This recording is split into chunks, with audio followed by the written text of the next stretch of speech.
Merry Christmas, baby. All right. Reindeer's coming out to play. Santa Claus is packing the presents, making sure you've been behaving okay. Merry Christmas, honey. Yeah.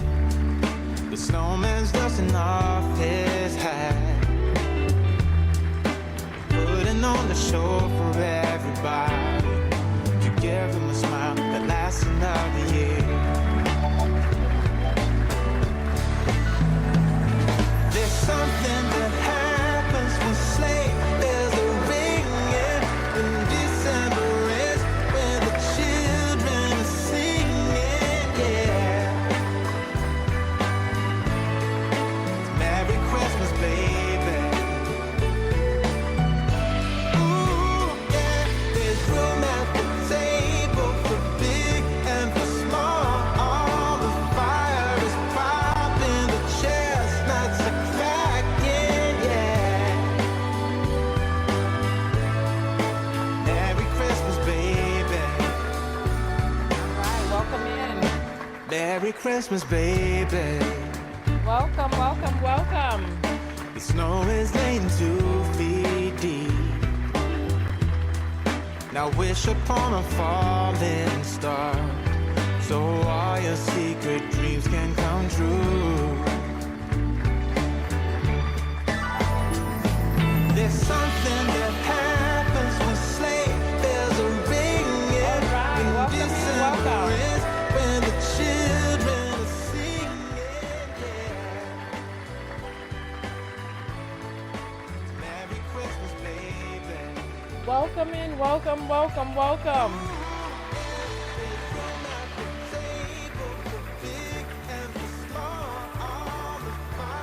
Okay, welcome in, welcome, welcome. Welcome in, everyone. Welcome, welcome, welcome. All right, listen. Today we're talking about this story again.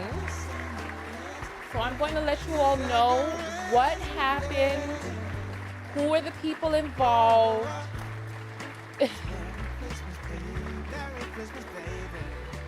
Welcome, welcome, welcome, welcome, welcome. Come on in, come on in, come on in. Grab yourself a seat, grab yourself a seat.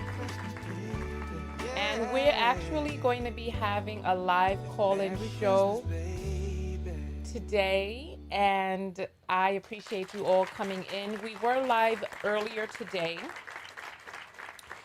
Where's my name? Why is my name not on the screen? Where is it? Ugh. It's supposed to be right here, but I don't see it. Nope, that's not it right there. Huh. I don't know where it is. Interesting. Interesting. This is that back there. Let me see. So welcome in, everyone. I'm your host, Tonya TKO, and I am a self-love specialist. What I do is I typically react to viral stories, and I hope you all find the self-love lesson for yourself in these stories. And today we happen to be talking about a young lady by the name of Samantha Fulnecky, who is a University of Oklahoma junior, who was in a psychology class with a professor who happened to be transgender. The professor assigned a reading assignment.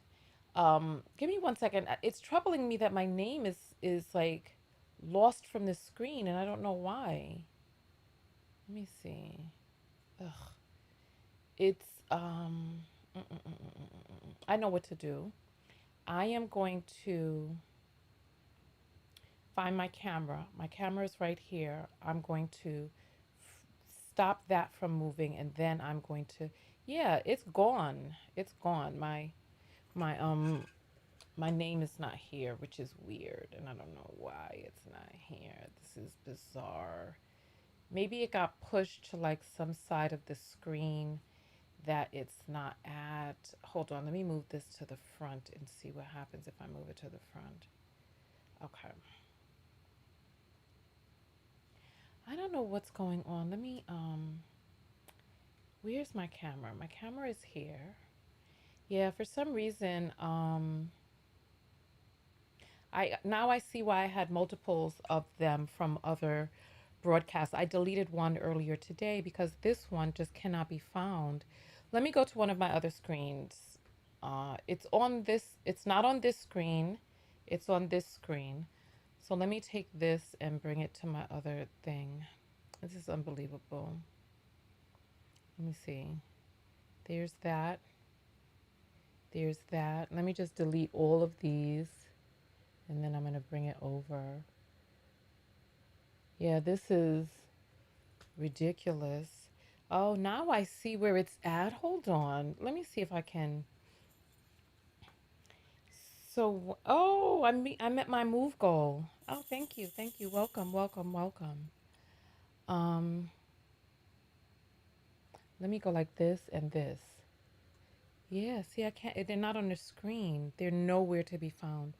And I don't know how to, let me see if I make this. Let me do a control minus. Nope, control minus is not working. Nothing is working, so I should have just grabbed it from the other screen when I was on there. All right, welcome in everybody. Welcome. Today we're having a call-in show, and I'm looking for my logo that's supposed to be on the screen, and it's not on multiple of the screens. What screen was I on when I saw it before? It's not on this screen. Let's check the next screen. It's on this screen. All right, so I'm gonna take this and I'm gonna copy it because what happens is people repost my video, and if my name is not on the screen, then nobody even knows who I am. So I just want to make sure that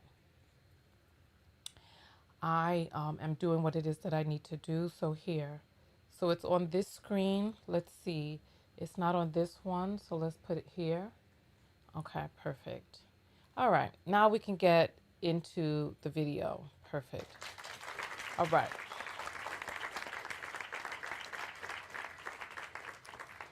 Welcome in, everybody. Welcome. I'm your host, Tonya TKO. I'm a self love specialist from TonyaTKO.com. I hope you learn how to love yourselves and one another. Actually, I feel like I need to change my intro because I feel like I'm doing something different now. Like, my focus is on women's liberation at this point and the liberation of Black women and Black people. You just got here. So we're just getting started. We haven't gotten into the topic yet, so don't worry.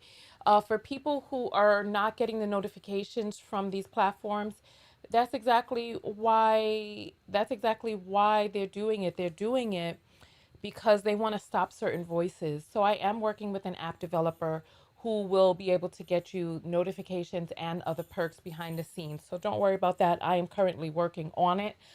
Um, Yesterday I did a 2-hour video on this particular subject. We read her paper. We read the teacher's assignment, and we went through the article. We looked at how many words she actually typed. We looked at whether or not the essay was produced by AI. I went and I spoke with some university TAs yesterday who grade university level papers. So I'm coming back in today because there are a lot of people who have chosen sides without knowing all of the information. I am not a Christian, nor am I a transgender advocate. I'm neither one of those things. I am a person who is here for women's rights, and I have yet to be convinced that biological males are biological females. I've yet to be convinced of that, right?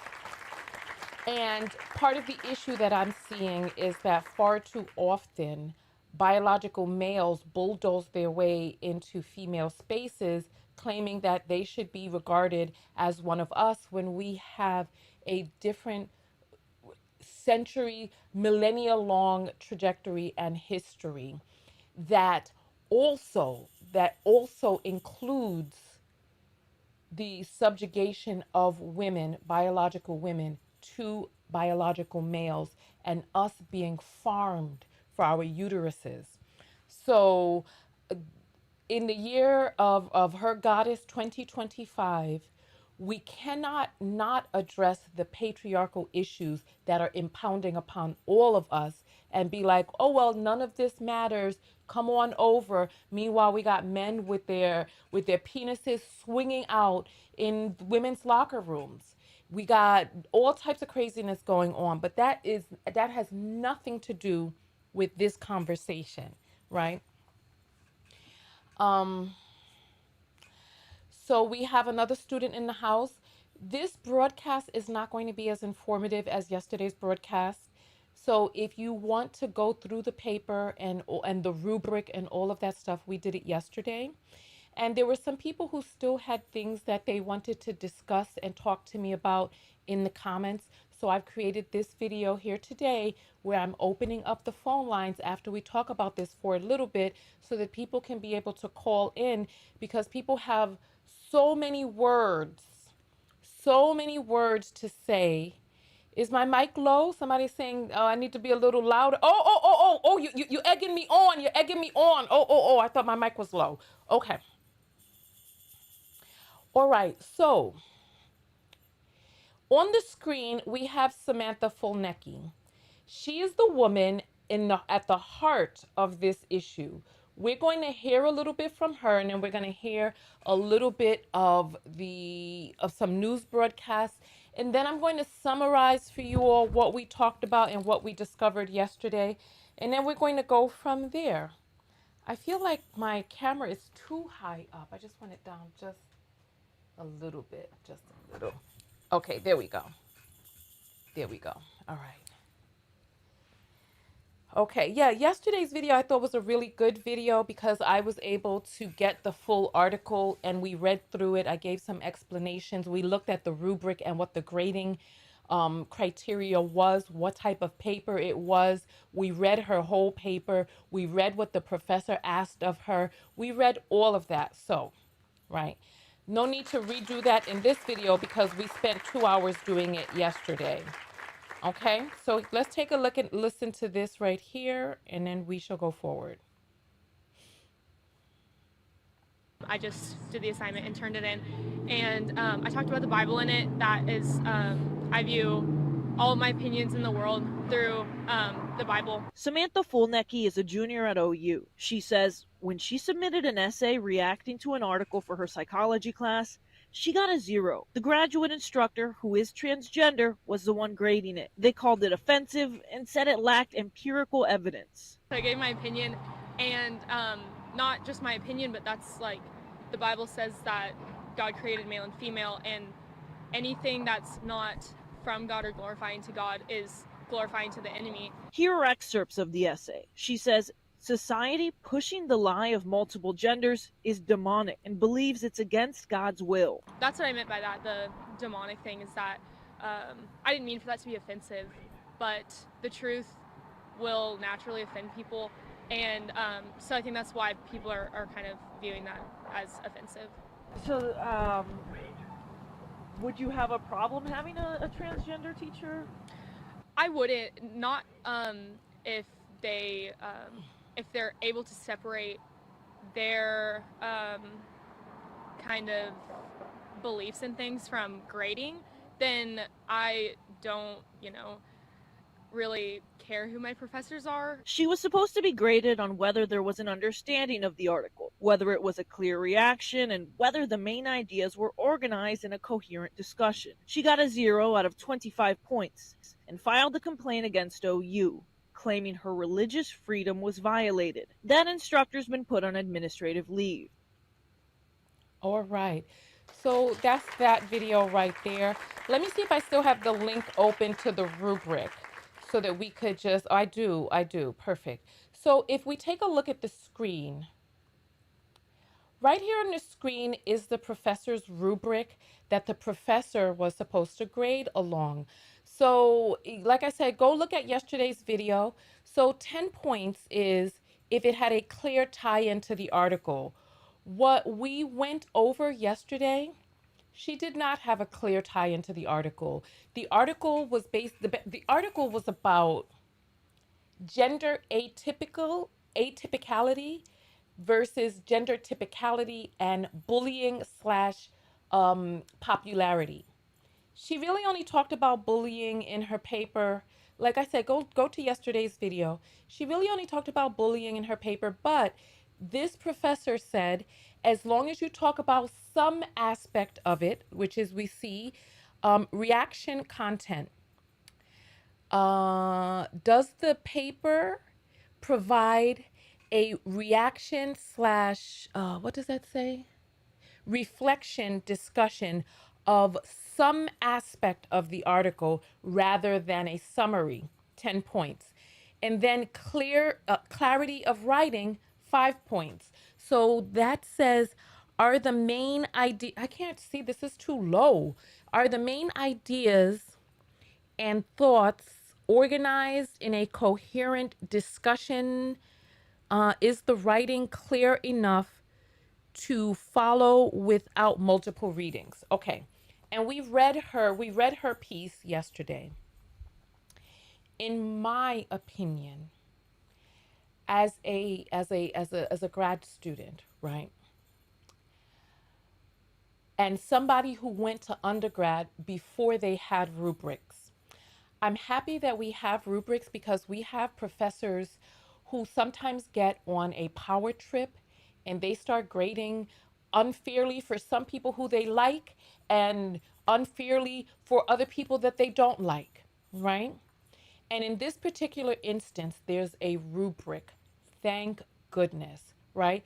I believe her and the mother orchestrated the whole thing. I'm glad you brought that up because when I saw this video of the young lady, when I saw this video, I just did the assignment and turned it in, and I she's smirking. talked about the Bible. Like if we were going to watch this with no sound, right? Like let's say we watch this with no sound, right? She's smirking. You see her, right? It's like she thinks this is funny. I personally also believe that this was a setup. I believe that she heard there was a transgender teacher at the school and she purposefully enrolled herself into this class. Look at her, she's smiling and she's smirking as she's talking about this. I believe she purposely enrolled herself into the class so that she could get into some sort of confrontation with the teacher and make some sort of political frontline statement. Because her mother, many of us don't know this, but her mother was one of the lawyers for defending the people on January 6th. The Trump administration is attempting to remove federal funding from schools that discriminate against the people that they like, that they're aligned with. So if you discriminate against, quote unquote, discriminate against Israel or Jews or now Christians, so we read this yesterday, they do not want transgender teachers. And this transgender teacher, the transgender teacher's name is Mel Curth. This is the transgender teacher here, right? And this transgender teacher walked right into this young lady's trap because this transgender teacher got themselves all in a huff, could not put aside their own, could not, was triggered apparently, and could not put aside their own biases to be able to grade this student professionally. You see, this is a lot more serious than just, something for play. When you start messing with a person's grade because of your feelings, your emotions, your hormones, whatever it is that's going on inside of you, your point of view, your religious background, and all of, like, the student can have her biases, can have her own religious backgrounds and beliefs, can have her own, whatever the case may be. She's not the one acting in a professional capacity. Mel Curth was the one acting in a professional capacity and got triggered and gave this student 0 points when that student should have received, in my opinion, 15, right? when we read the rest of the rubric, right, the professor did not ask for any citations. This is not because you know what? I had a teacher that used to assign reflection papers and research papers. Research papers need citations. Reflection papers need no citations because they are your opinion, right? So there are people who are like, well, it was offensive, it was bigoted, etc., etc. I spoke to some TAs yesterday, some PhD students who grade papers, right? And the PhD students that I spoke with, I asked them, okay, let's say a student writes at a lower grade level than you would expect from a university student.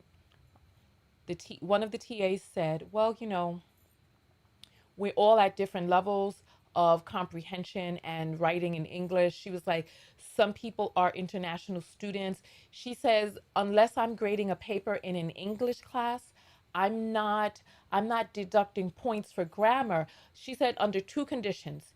If I was grading papers in an English class, like for English majors, and if they had already submitted a draft and I gave feedback on the draft, gave it back to them, they resubmitted with those same issues, then she would take off points, right? I asked, well, what if you were offended by what the person wrote? And she was like, listen, people have all different types of opinions because, she was like, we're in a school, people have different beliefs. And as long as the person can articulate their beliefs clearly, and I said, okay, well, let's talk about that. Under what circumstance would you give a 0 for clarity? And she said, if it was so incoherent that I could not read a sentence, could not read, understand, follow along, and had no idea what the student was saying, then I may give a 0. Where a lot of people are messing up in this case is we have your side and my side. And as a result, we are allowing ourselves to be biased and to look at this situation through, I want my team to win. If you really want your team to win, you need to tell all of the transgender people who are acting in a capacity of teaching others on the university level in Trump's America to gird themselves. Because what's about to happen right now is this person, Mel Curth, has set transgender people back by, I say, about 10 years. Set transgender people back by about 10 years by acting in such an unprofessional manner towards a student who has so much power and pull in this administration. This teacher messed it up for other transgender teachers because this administration is coming to try to get all transgender teachers out of the classrooms. And this person, because they could not handle their emotions, because they were personally offended. Like, not even to give 1 point, not even the 5 points, but the student, in my opinion, should have gotten 10 points. Um, so Jazz is saying, oh dear, all of our essays and research papers need citations. Might be just the course I'm in. Well, which course are you in? How many classes are you taking? Reflection papers do not require citations. And not only that, in the rubric, it did not state that citations were required. The girl talked about the Bible being the basis for her opinion, and this teacher got in the teacher's feelings and decided to give this girl a 0. And the transgender person messed up because she wanted some smoke with this teacher, and the teacher walked right into the trap. Right. So nonetheless, we're going to open up the phone lines because there are still a lot of people who have points of views about this. I believe we covered basically everything that had to do with this situation. We showed the rubric.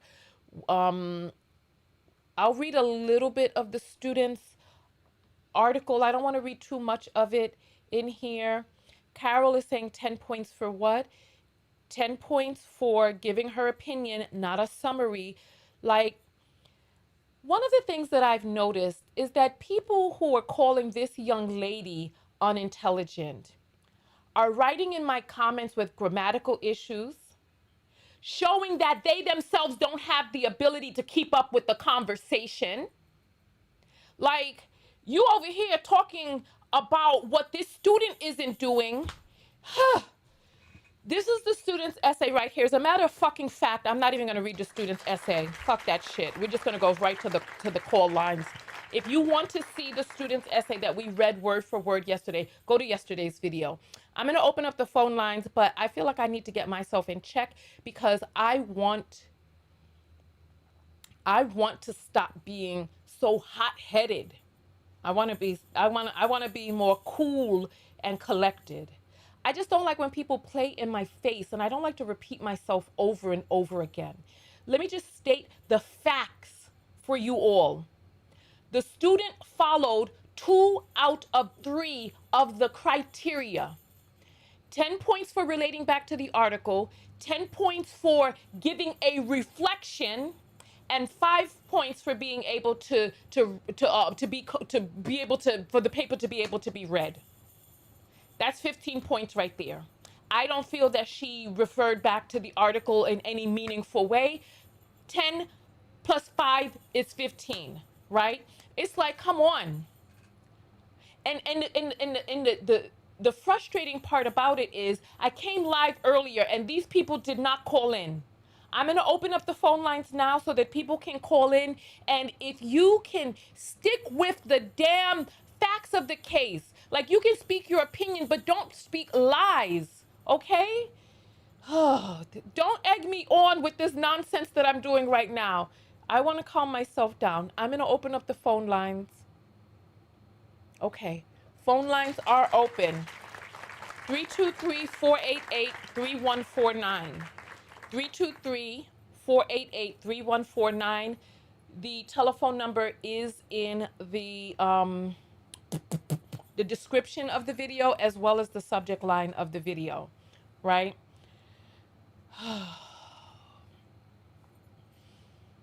You know what? There was a person who called in earlier and she wanted to speak her opinion. We were supposed to come back live at 5. I don't know if she's here. What was her name? Pinky. Okay, so phone lines are open. 323-488-3149. That's the number going across the screen. We're talking about the situation with the transgender teacher who failed a student, gave the student 0 points on a reflection paper. And one of the news reports said that the student didn't cite any credible sources, but according to the rubric, the student didn't need to cite any sources. So here we are. Here we are.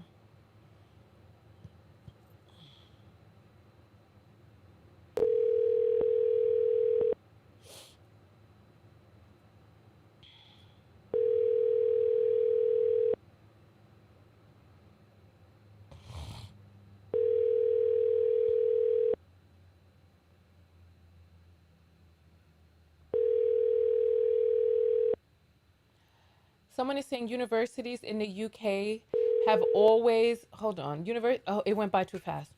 The student used the Bible as an official verified source. False, the student did not. And in Oklahoma, they have Bibles in the schools there. You're on Air Live with Tonya. What's your name and where are you calling from? Hi, Tonya. I'm in LA. No one can hear you. Your phone is not working well. Okay.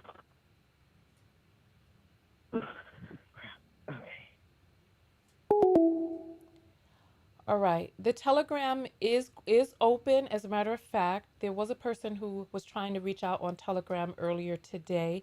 Let me see if I can get the Telegram connected. Let me see if I can get the Telegram connected.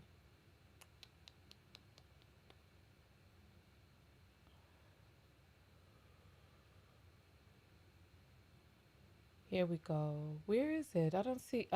Oh, here it is. Here. Can you all hear that right there?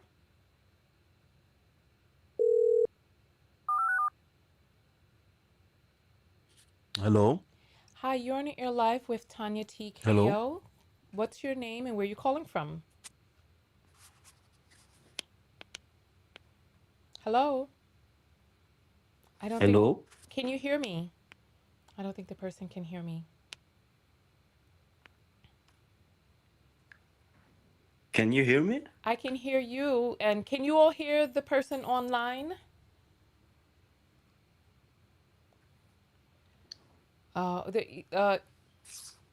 The person can't hear me. Person can't hear me for some reason. How do I fix Oh, you know what? Maybe my microphone is not going to that channel. Let me see if I can.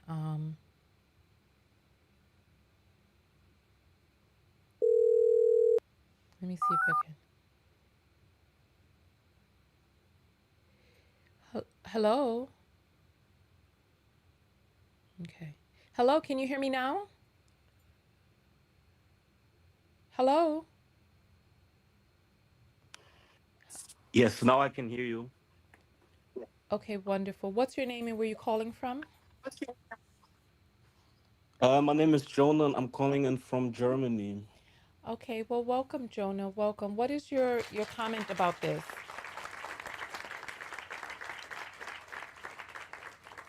Well, I think that the girl was definitely right in this Mm-hmm. situation. I think that the teacher or professor should have been more neutral because she is a person of authority in this instance. And I mean, based from the metrics, she was fulfilling everything that she was supposed to do. Okay. So you said you think the student is right. Tell me why you think the student is right. There were like a few things in the metrics that she definitely was able to fulfill, and I don't think that she was deserving like 0 points, maybe like 10 to 15, because there were definitely some things that she was able to give. Okay. All right. Well, why do you think that this is happening? Mm, you mean like why the teacher was not able to be neutral?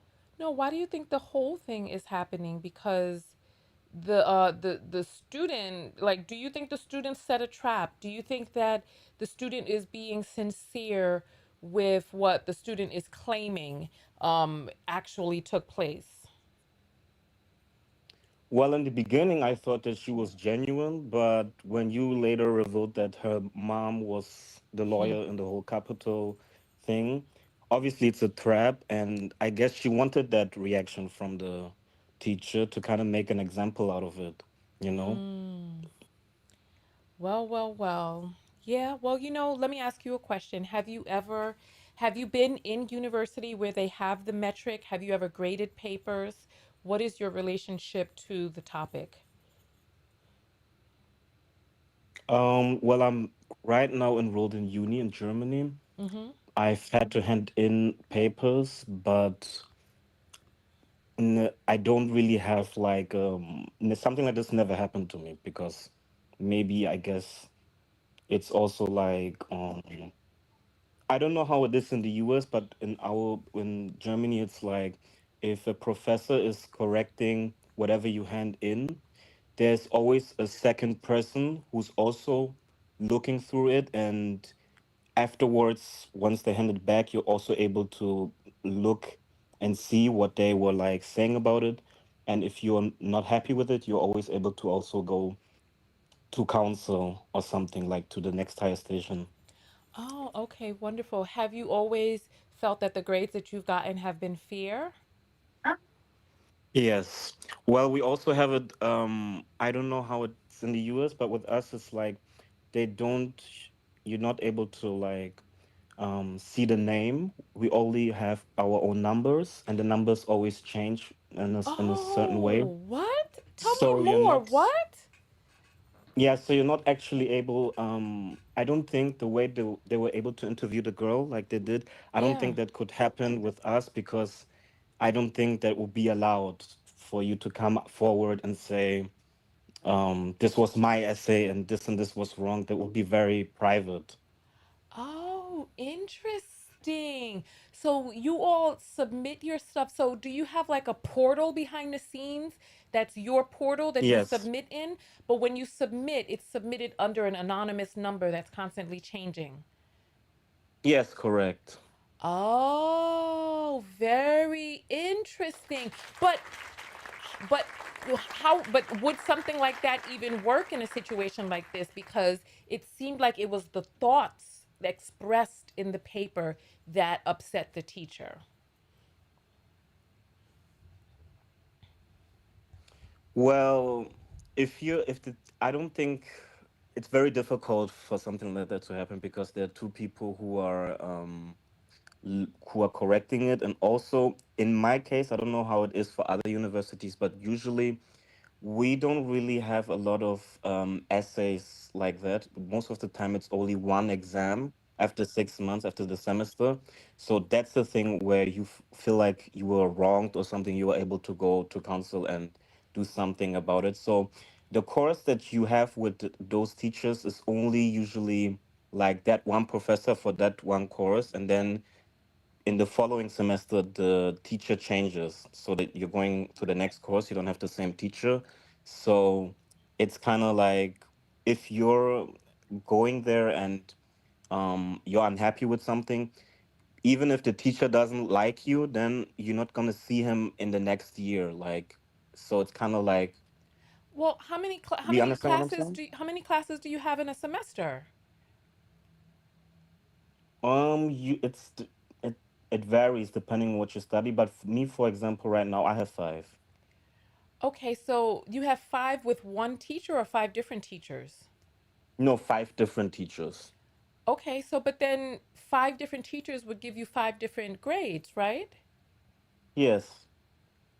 So what do you so I feel confused because I feel like you were saying if you have the one teacher, you wouldn't have that teacher again the next semester, but it sounds like you have different classes.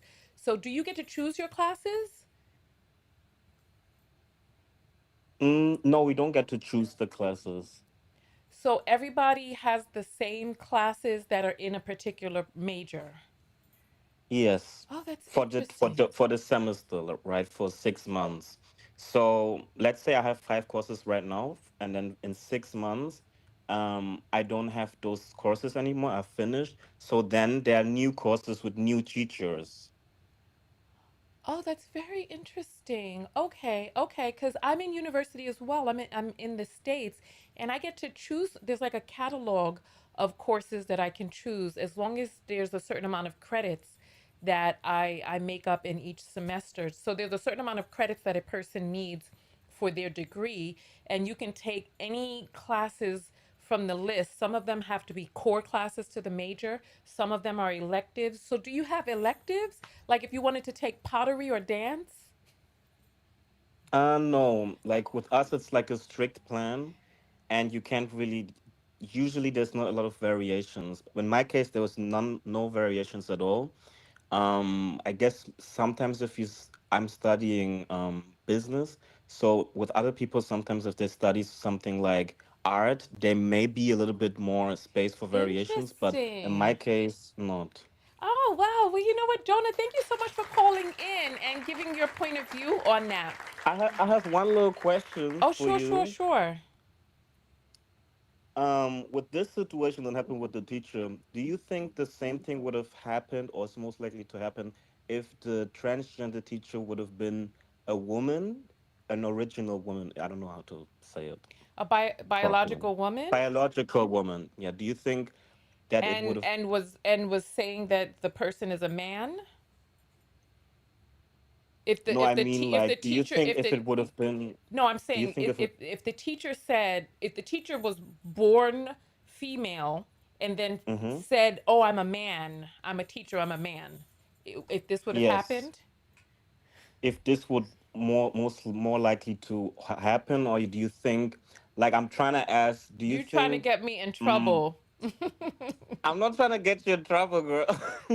No, But it's, you know, to be honest, I do not think that this would have happened if the teacher were biologically female, because there just seems to be something about people who are born male who have very interesting ways of thinking about who it is that they are once they say that clock they're a it. woman. I mean, I agree. I agree. listen, I honestly listen. I honestly think that if the person, I think if the person was presenting as male, that the person probably would not have been all in their feelings about this girl who was obviously trying to provoke this transgender teacher. I just, this person fell for it, lock, stock, lock, and barrel. This just fell for it. And Yeah, now is unfortunately. going to hurt all Unfortunately. transgender teachers because of this. Nonetheless, it is time for our dance break. Thank you for calling in, Jonah. Are you going to get up and dance? Of course. Okay, wonderful. What type of music would you like to hear for the dance break? Something hip hop. Well, okay, so you want me to look for some Christmas hip hop? Okay, we'll find some Christmas hip hop. I would love that. All right, then. Thank you so much for calling in. You're welcome. All right. So, all right, there is a person who was saying that they're trans in the audience and they want me to let them to call in. The phone lines are open. You can call in. Somebody says just mark the paper. I mean, that's all the person had to do. Mark the paper, give the person the grade according to the rubric. Don't get all in your feelings about some girl obviously trying to provoke you. All right, so Jonah wants to hear some Christmas hip hop. So we're gonna find some Christmas hip hop. So let me go to my Christmas playlist.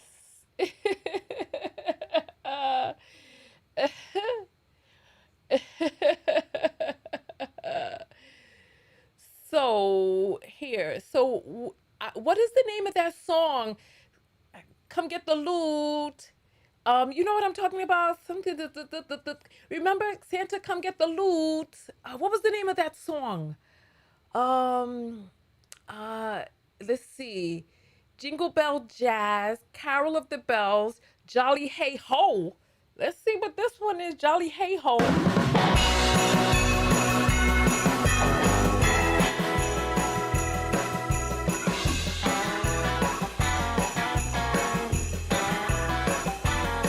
I don't think that's it. What's that song? What is the name of it? Ah, Santa Claus come get the loot. That's what it was called, right? Let me see. Remember the song from last year? Remember the song? Let me see. Let me see if I can find it. Cause I don't think it had the word loot in it, but it was like Santa Claus come get the lube. Oh, it was lube, wasn't it? Let's see. Santa lube.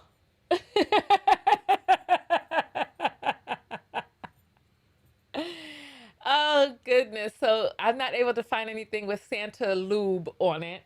But what was the name of that song from last year? You know what I'm talking about. Well, you know what? Let me just look for Christmas hip hop. Christmas hip hop. Okay, let's see if we can find some Christmas hip hop. All right, let's see. Why are you doing that? That's not hip hop. Come on. These people are acting stupid. All right, let's see. Santa's coming home.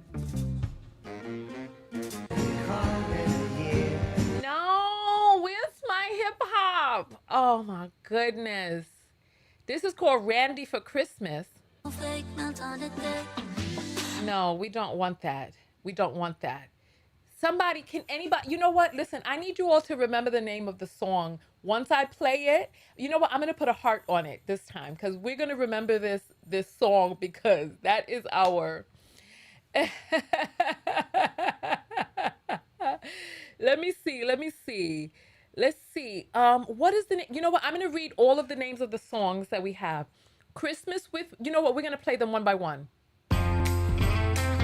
Nope, that's not it. That's not it. No, that's not it. That's not it. The snow is falling down. That's not it. But that's a cute song. The snow is falling. All the windows in the rain is falling. Oh, you know what? Let me put a heart on that one. That sounds cute. All right. This one is called Merry Xmas. We're going to put a heart on that one. I like that one too. Okay. This one is called Hey Santa. No, shut up. This one is called Rudolph. We listened to that first. Noel. No, we don't want to hear that. This one is called Gift Wrap. Okay. We got a heart on that one. This one is called Merry Christmas, Baby. That's not it. This one is called Dear Santa. Know how you're busy. Nope, that's not it either. Gingerbread House. Oh! Jonah, you like this one? Well, we can only play music that's licensed for broadcast. A feeling now it's Nope. This one is called Nutcracker. Okay. All right, I just put a heart on that one. This one is called Cranberry. Oh! Oh! You know what? I can't find the Santa Come Get the Lube, but we're gonna play this one right here. We're gonna get up. So get up out your seat, everybody. Get up out your seat. All right? All right? Okay.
That was too funny. I think that was called Well, where was that we just listened to? Oh my goodness. I done lost the song. Hold on, let me see if I can. Okay, was that called Cranberry? Hold on, let me see. Yeah, I'm gonna put a heart on that one because that one thumped so hard. Oh my goodness. All right. So we're gonna open back up the phone lines. We put 40 minutes on the clock. Oh, okay. Let me open back up the phone lines. Oh gosh. that was pure foolishness. That was pure foolishness. But you know, throughout the whole broadcast today, we have gotten in 14 minutes of movement. All we need to do is get in 10 more minutes of movement. So let me change this to 35 minutes then. Let me reset this and put it at 35 minutes so that we could get in 2 more movement breaks, and then we would need about 3 movement breaks because the songs are about 3 minutes each. All right. Okay. The phone lines are back open again, 323-488-3149. Oh my goodness, that was so funny. I don't know what, you know what? I hope that by you all looking at me dance, that you realize that you don't have to have extraordinary dance moves to move. All you have to do is just move your body. That's it. You're in the air live with Tonya. What's your name and where you calling from? My name's Carol. I'm in Tacoma, Washington. Yes. Hi, Carol. Welcome. Welcome. What are your thoughts on the situation? I think the student deserved every point she received. Okay. Back up your opinion. Well, so you're talking about the rubric and the essay. The student did not follow the prompt. To start off with, the prompt was about how kids in school perceive gender and how bullying, well, that's the prompt. It's about gender and mental health. Has nothing to do, the paper, the article that the student was supposed to react to had nothing in it about transgenderism. The rubric stated very clearly that the essay needed to show that the student read the article. It didn't in any way, shape, or form. The abstract to the article says that part of the paper it talks about bullying or teasing of children whose don't look like one would perceive. So, Carol, if I could just interrupt you right Yes. there. Okay, so we went through the entire we went through the entire rubric yesterday. There are 3 components of the rubric you're aware of, right? Yes. Okay. One of the components of the rubric was to clearly demonstrate that or clearly tie back into the article. How many points was that? 10. Okay. The next one was to discuss some part, any part, to have a reflection on any part of the article. How many points was that? 10. Okay. And write in such a way that the teacher does not have to read it over and over and over again to understand what they're saying. How many points was that? 5. Okay. So you feel that the student did none of those, not one part of it, that it was written in a language that the teacher could not understand. Is that what you're saying? I didn't say it was written in a language the teacher couldn't understand. I said it didn't address any of the 3 points that were part of the rubric. So what were the 3 parts of the rubric? You just stated them and asked me how many points they were worth. Okay, so you're aware that the student wrote an essay that was easy to read and understand, right? If you say so. Okay, listen, you read English, right? So this is what I'm saying. We're speaking in English. The student wrote in English. So the student wrote it in a language that the teacher could read and understand, correct? Correct. Okay, so why would she not receive 5 points for that? Because it had nothing to do with That the that that wasn't assignment. that was that there are 3 parts of the rubric. 10 points, 10 points, and 5 points. And part of the reason that the teacher is in trouble right now is because the teacher gave 0 points. And if the article was able to be read, I mean, if the essay was able to be read, then at the very least, the student deserved 5 points. And that's why the teacher is in trouble right now. No, the teacher is in trouble because the student is claiming religious persecution. Because after all of the critique of the essay, the student teacher, the graduate student teacher, commented the very last thing that parts of the essay were offensive. That's why the teacher is in trouble.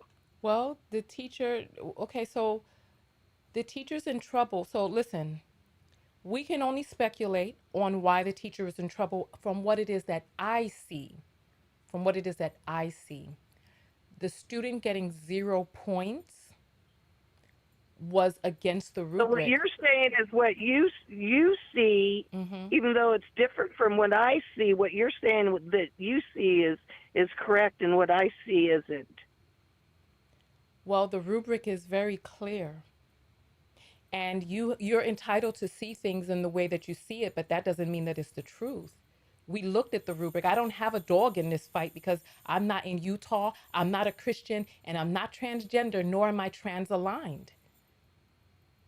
No, what does Utah have to do with it? It's in Oh, Oklahoma. my bad. That's what I meant to say. I was looking at the U over here. Oh, you. My bad. My bad. Oklahoma. Thank you. Oklahoma. Thank you.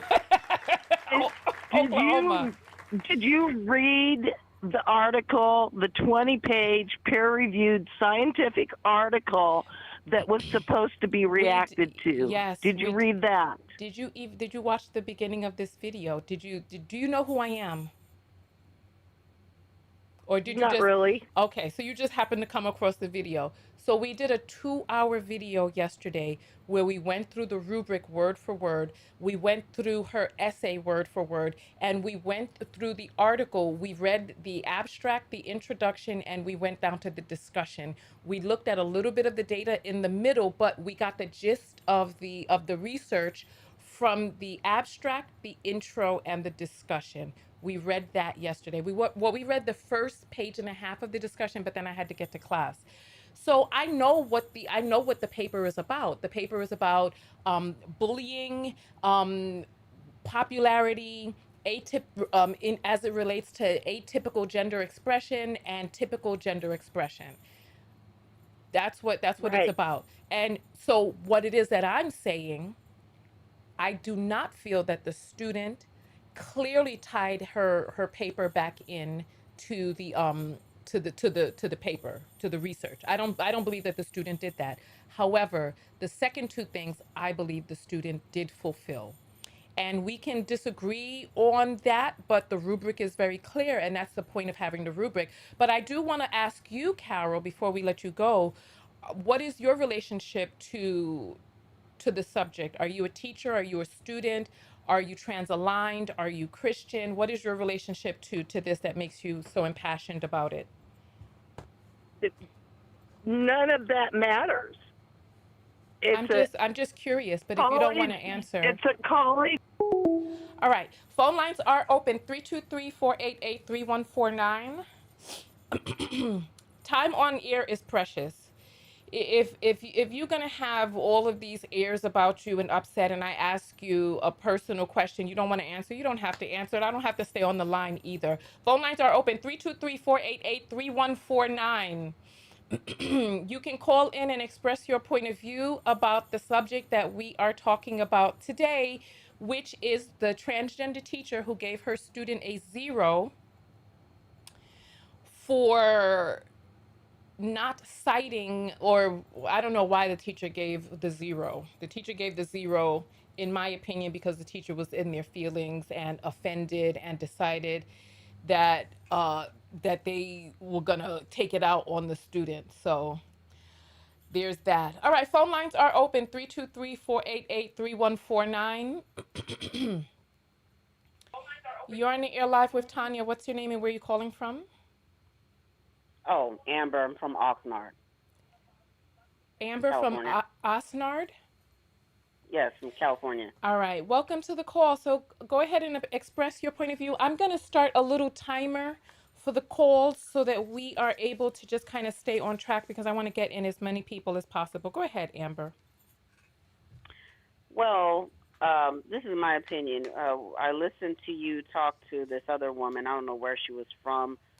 Um, what I heard about yesterday, I did listen to what you were talking about yesterday, and to me, the teacher sounds a little unprofessional, but the rubric is a little different.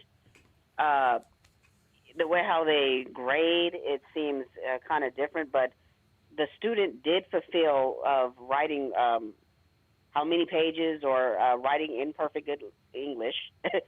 And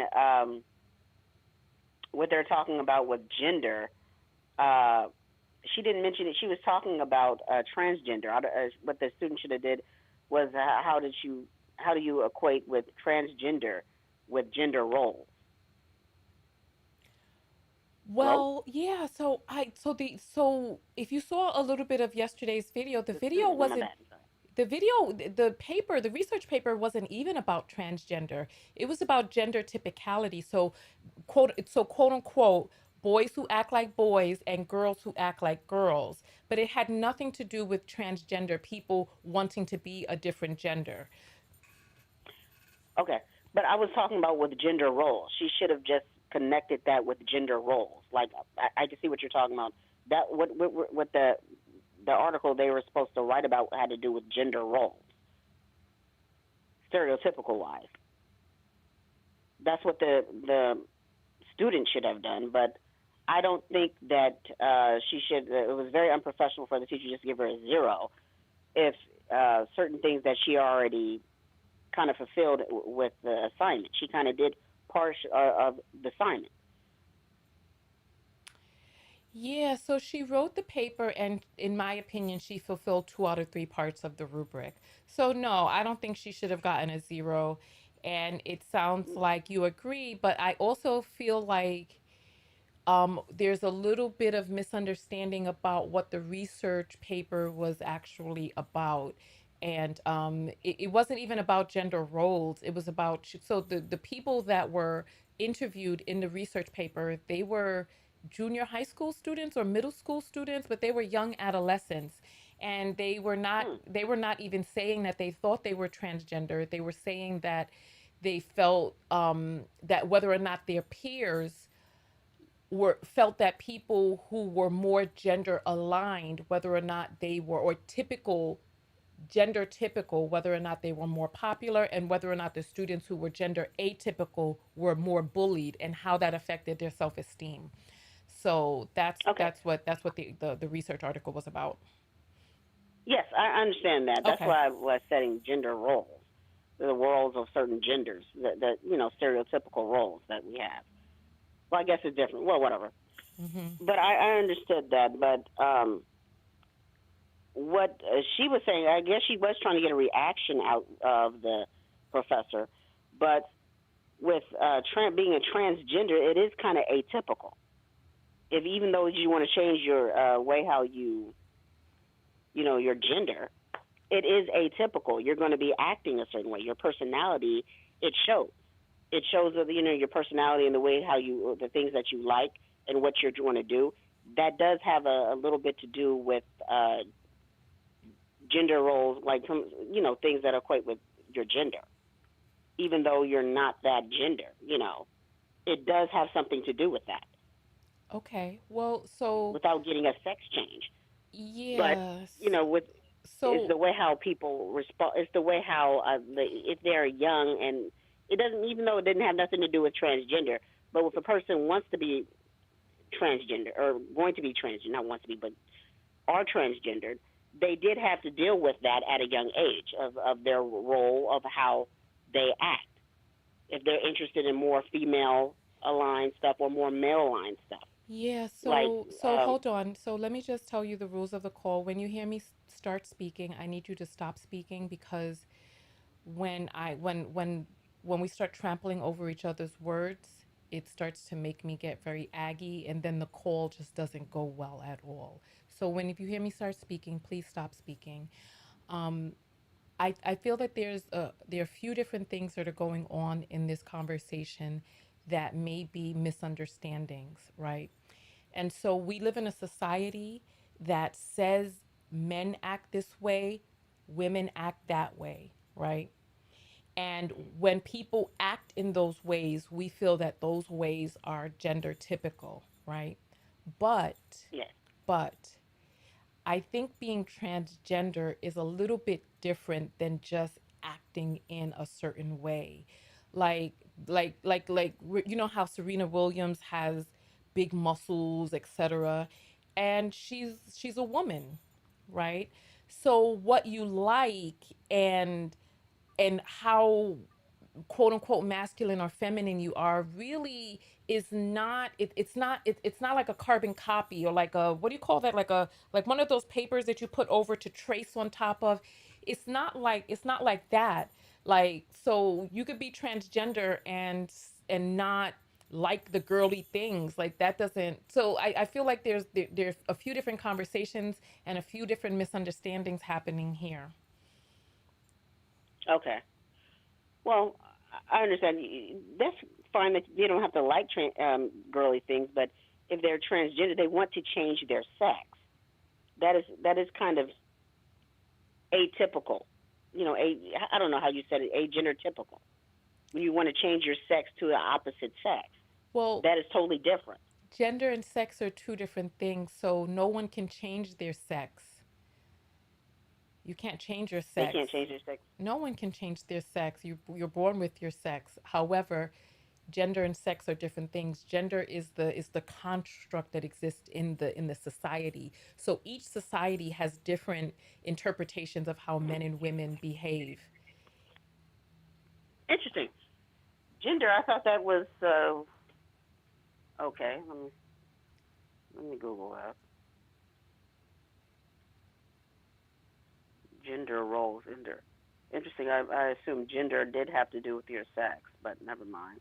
Probably don't. Well, I, for most animals in the animal kingdom, it does. But for human beings have the rationale and the culture and societies and programming to say that they are going to express themselves as a particular gender as that gender shows up in the society. gotcha. Yes. So the gender refers to the socially constructed roles, behaviors, and identities of women, men, and girls and boys, while sex refers Why to the don't you can biological you do me a characteristics. favor, Okay. Not Carol? Well, tell me your name again. Amber. Amber, can you just read that out loud so that people can hear what you're reading? Okay. It says gender refers to the socially constructed roles, behaviors, and identities of women, men, and boys and girls, while sex refers to the biological characteristic of males and females. A person's gender identity is their internal sense of self, which may or may not align with the sex they were assigned at birth. Okay, okay, Yeah. this makes sense. Gender roles and stereotypes are specific to cultures and can change over time. Okay, Yes, exactly. Thank you so much for reading that out. Amber, it was a wonderful pleasure having you on this call. Have a great evening. Thank you. All right. So the phone lines are open 323-488-3149. Um, you're free to call in and express your point of view. I only ask that if I begin speaking, that you stop speaking because I have a responsibility to guide the phone call. And I don't need people filibustering, trying to talk over me. Those types of things are what get me agitated, and then it actually makes the call go downhill. And so I want to be able to have a good call with you, even if we disagree, right? So there's a MJ is saying, I believe sex and gender are synonymous. Many people believe that. Many people believe that. Gender and sex are synonymous. There are people who are backing you up. You're on the air live with Tonya. What's your name and where are you calling from? Hello, it's Pinky. I'm calling from Jersey. Oh, hi, Pinky from Jersey. Welcome, welcome. All right. Hey, I did call in earlier. So I'm calling in again to talk about the topic. So Okay. I want to go ahead. I said okay. Okay, so I want to I think I first want to ask you this question because I'm also studying psychology, and you are. I know you're in the graduate part. So do you given the context of what's happening with gender theory and everything, do you find that you will do you have confidence in psychology in the future that it will actually be respective to mental health? What do you mean? Okay. Because I personally have been rethinking my psychology major because of gender theory. And it sucks for me because I've been interested in psychology ever since I was a teenage girl. I already was planning on going to school for psychology and everything. And it was for a different reason because I wanted to become a psychologist. But obviously, since then, I'm now, older. A lot has changed. And given that gender theory seems to have infiltrated many structures throughout society, I don't really have confidence anymore in psychology. So I wanted to know what your thought on that in that aspect. Girl, Like, listen, you're on the undergraduate level. yes. Listen, so hold on. I need to hold on. Give me 1 second. Okay. It's cold in here. Okay. So, theory is just theory. Theory is not a fact. Theory is theory, and you probably need to go back to the founding people of psychology and read some of their theories. They were masturbating women in these offices. They were lobotomizing people. They were doing a lot of crazy things in psychology, right? It's a theory. Right. The psychology Right. needs all different types of people in it. And there's so right now I'm in EMDR therapy, right? So I'm working with a practitioner who does EMDR, helping me to heal from trauma, right? And it's been very helpful. um Part before I was doing that, I was doing psychodynamics, right? And so Hmm. psychodynamics is a theory that which is an evolution of where Freud came from with psychoanalysis. And so Right. there's so many different types of theory out there. Like there was Genet who did hypnotherapy. There was Foucault. There was so many different people who were in the field with so many different theories, and gender theory is one of them. I mean, if you're going to be sidelined by certain people who have certain thoughts under the umbrella of psychology, I really don't know what to say. You have to figure out for you what is your reason for going a particular path.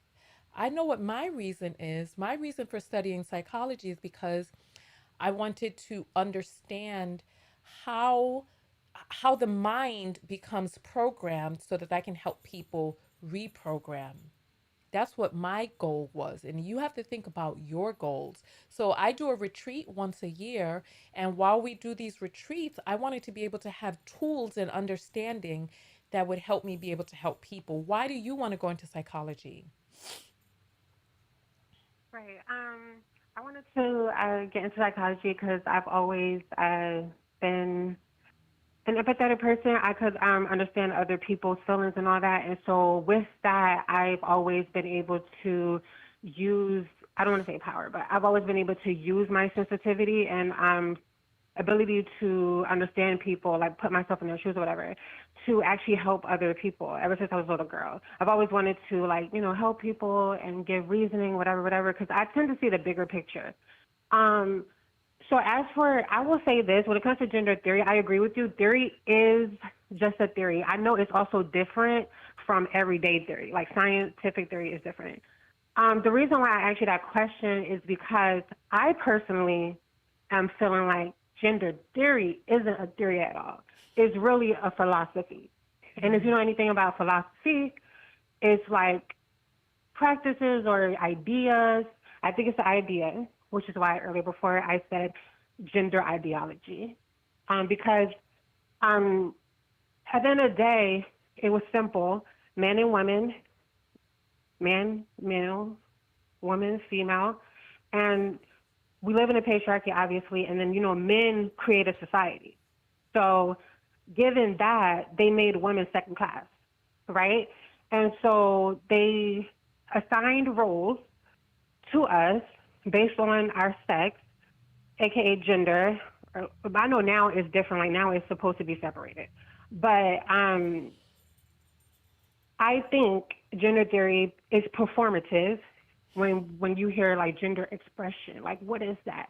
Like obviously I know what that is, but it's like how can you express a gender if it was assigned to you based on a society, like not something that was natural, but more so something that was given to you because men see women as weaker. They used to like you said, they lobotomize us or whatever.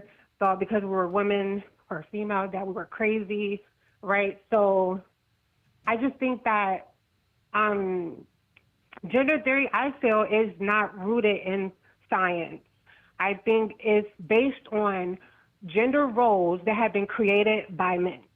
And that's why I think gender theory is deep rooted in misogyny. Mm. Oh, hey, listen. I listen. I hear you. I hear you. And I will say this. The more I get to learn about gender, gender theory, gender studies, the more I get to learn about history and how we got here, the more gender studies begins to unravel for me personally because if a person says I am transgender, what does that mean exactly? What does it mean when a Mhm. person says they're transgender and they say, well, I identify more with this other gender, but where did that gender expression even come from? So you're basing this is part of the reason that it's important to have discussions and I don't want to say debate, but to have to I don't know, to have discussions with people, right? Mhm. I did a presentation on Tuesday. And the presentation that I did was about the manosphere, incels, incel culture, passport bros, red pill, all of that stuff, right? And after my presentation, like during my presentation, one of my classmates was rolling the eyes, looking all around, huffing and puffing. And after my presentation, this person said to me that I cannot make this a gendered issue. And I was like, what are you talking about?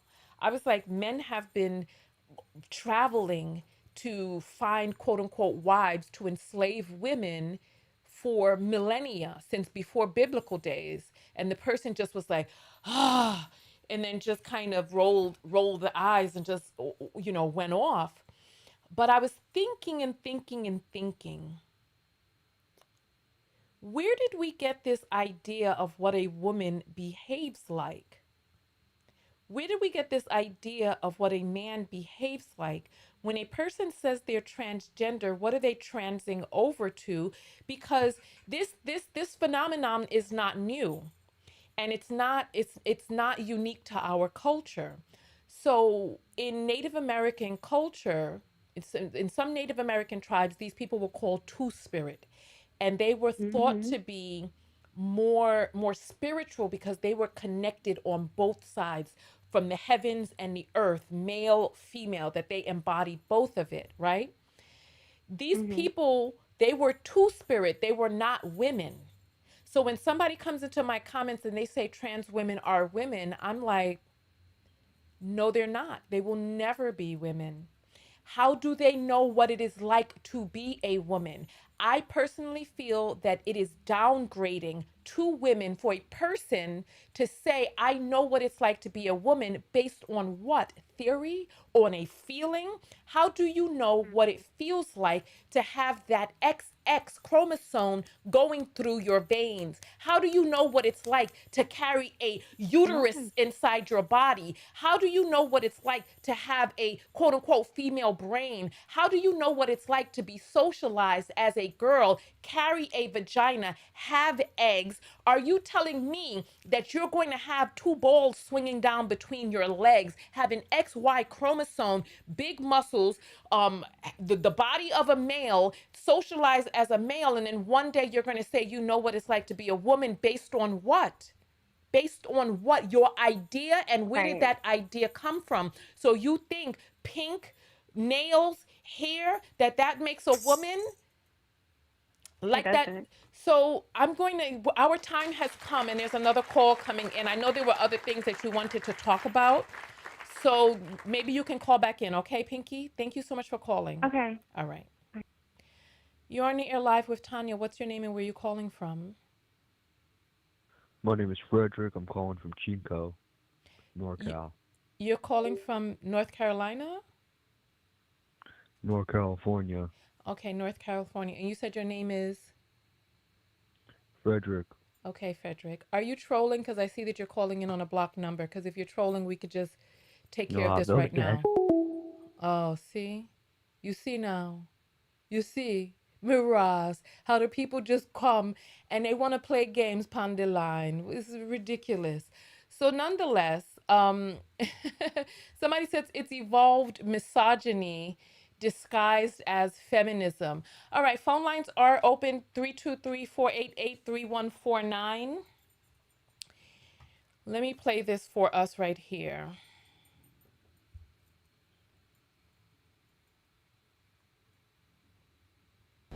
The revolution will not be televised, and talking about certain controversial topics in America has had an effect on my channel. So thank you to all the new people who have subscribed.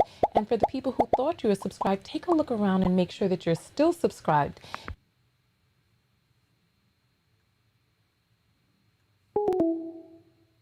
And if this is your first time coming across me, subscribe now so that you can be sure that you'll find me again. All right. So make sure that you take a look around now and make sure that you're subscribed. And listen, because people have been finding out that they are unsubscribed. So I just want you to make sure that you're subscribed. If you call into this phone, I will not be answering any more unknown numbers. If you block your number when you're calling in, you're not coming through. So phone lines are open 323-488-3149. Simple as that. Okay? So someone is saying, I am trans and I find it hilarious that you spending so much time on us while we are being thrown under the damn bus by everyone. You, MAGA, Democrats, leftists, etc. You really need to read a damn book. Okay, what book should I read? Give me the damn book that I should read. The phone line has been open and you've been here for so long asking whether or not you can call in. Use your fingers and call in and give me a book suggestion. Give us all a book suggestion that we can read so that we can be able to have more information about what is what. You see that there are people here who are confused about so much. You're on the air live with Tanya. What's your name and where are you calling from? Oh, my bad. Am I on the phone? Am I on it right now? Hello? Hello. Oh my gosh, I'm on it. Hey, Tanya. Hey, Tony Tikio. My name is Shah. I'm in Brooklyn, New York. I'm actually the person who just commented saying that that to be insensitive to the woman's experience is actually, in my opinion, it's a form of misogyny disguised as feminism. Oh. And I really feel like that's something that's overlooked. And I also was curious about I also want to say too, thank you. You you raised me. Like I've been listening to you for maybe like over 20 years now, something like that. So Well, if you're you've been still listening for doing 20 years, we amazing. we we grew up together, child. Yeah. And I'm in Brooklyn and New York and everything. And you're really doing it. Like so thank you. I want to say that first of all. Um, so yes, my follow-up question is also, you know, as I am like evolving in life and I'm seeing the way how people are operating, I've been noticing that there seems to be a lot of cognitive dissonance or a disconnect in regards to innocence. So, Okay, what do you mean by you that? know, we all kind of saw we all saw the Matrix, right? We all grew up in school and we learned about, slavery and how we all kind of were just like, oh, we're going to be good people now. We're not going to Mm-hmm. do like how they did in the past. Yet, in real time, in my experience, I see people witnessing the corruption of other people and just being completely unfazed by it. And I find that to be very frightening. Same thing in regards to the erasure of the female experience and almost like trying to replace women Mm. for trans women instead of yeah. So I'm just kind of I hope that I said that correctly. Um, how do you deal with observing these like atrocious behaviors and you don't become like bitter and whatnot? What do you mean? I am bitter. Okay. I'm bitter at this point. Okay. I'm bitter. I'm bitter. I'm embittered at this point. Look, I don't even care. I'm gonna say it. I'm embittered. Like, fine. Okay. Okay. I agree. I agree. Do you think that my my observation that um there has been a bit of a erasure of the or the woman's experience and trying to rebrand a cis women as like trans women? Do you kind of feel I think that the vast majority of transgender people are silent. Honestly, I think that the loudest barrels make the most noise, or something like that. However it goes, Mhm. but I feel like the people who are doing the most are actually very damaging to the movement. I think that for the most part, that transgender people just want to just live. I don't think they want We to do. trample on. Oh, you're trans? Yes. Oh, who would have known? Okay, well, well, yeah. Thank I, you. I think Thank you. I think transgender people just want to live. That's what I think, and I think that we are in a growing phase where people are in their feelings so much that they don't want to hear other people out and they don't want to come up with common sense solutions that honor people and their experience. A person who is biologically male cannot be a woman. Well, a gender woman, but not a sex biological woman. And a person with a pussy cannot be a biological man and cannot traverse through biological male spaces safely today if those biological males know that this person has a pussy. I think that there's a lot of work that we need to do in our society before we can start saying that we are in a genderless world. I feel like there's a lot of other steps that need to be taken care of first. And I do believe that part of the reason that trans women are getting the loudest voices in terms of like the controversy right now is because of a lot of the issues that we have with masculinity, Mm, with homosocial bonding, with how men find value for themselves through women, what men think of men, how men regard men and other men's manhood. Somebody inside of the comments told me that need to read a damn book, right?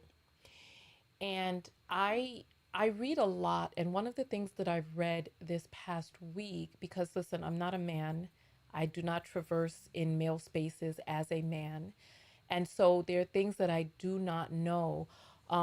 And I'll show you all this when I show you my presentation. I read this statement that touched me and changed my point of view. It broadened my mind. It said, hold on, let me see, where can I find this?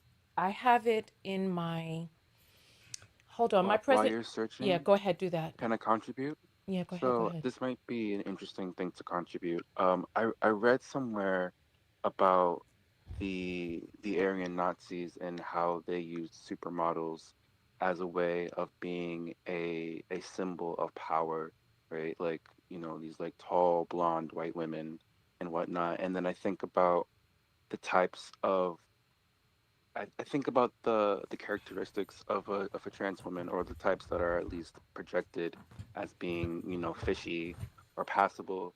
And I see some of the similarities and I know that a lot of us want to just live, but I also recognize that in patriarchy, right, men or, you know, people who are associated with the capitalistic culture, I think about am I when I'm dating men, I'm thinking about am I being honored or am I being seen as a weapon, as a power symbol? And then I think about that not just only on a micro level, which is my life, but then I apply it to like the macrocosm and just think about, you know, am I operating in a vacuum or is this something that's like a bigger trend? Hold on for a I hope moment. that makes sense. Okay. All right, you said you're trans. Are you Yes. AMAB or AFAB? Oh, I'm a newbie. I just started taking hormones and the No, the are body is you bodying. assigned male at birth or assigned female at birth? Yes, yes, yes. Oh, Assign assigned. male. Okay, so what you're saying is when you're dating men, you wonder whether or not they are seeing you as a trophy to Yes. do what? Tell me more about that. I think that a lot of men are insecure. I think they were spawned in a broken system. So that kind of makes me not be so mad about them. But I think that men a lot of times are desperate to acquire different, almost like a video game, different Mm, toys and mm. assets to communicate to other people, oh look, I am a man. I'm validated as a man because I have this, I have that. And to my understanding, part of the Nazis techniques was to like infiltrate culture is to associate a type of woman with power. And because trans women tend to have, you know, more masculine features such as like, you know, like height, for example, and you know, I see some of the overlappings. So I think about because a lot of people, especially men, I think are still very tethered to capitalistic thinking. I hope I'm making sense right now. No, What you was your question? losing I'm me sorry. because now we done gone into capitalism, but I don't know what we talking about anymore. Okay, okay. I'm just happy to speak to you, honestly. Like, oh my gosh, I'm just really grateful. Like, Okay, thank you. okay, okay. Well, I appreciate your point of view. Say one more thing to sum it up. Yeah, I just think that in the society of capitalism, we're always thinking about consumption and weaponization, and I think that being sensitive to those dynamics is going to be really helpful in de-engineering our thinking or our programmed minds. Thank Okay, well, thank you so much for calling in. Thank you. All right. So somebody is saying that AFAB and AMAB terms are problematic. The only group of people who are actually assigned are intersex people. Okay, okay. Well, listen, we are here, we're expressing points of views. I am trying to get into the presentation that I did the other day. And it is time for our movement break. So we're going to get up and we're going to move. I am looking for, where is my thing? My thingy thing. All right, here it is. Here it is. Here it is. I'm opening it.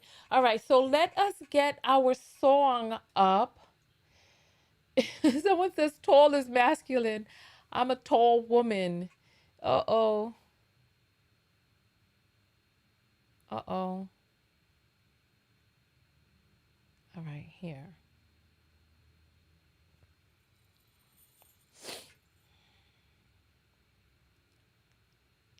Okay. All right. So let us get up and do our movement break. I have the thing up, but I want to get to the the document that I wanted to read for you all. And this is all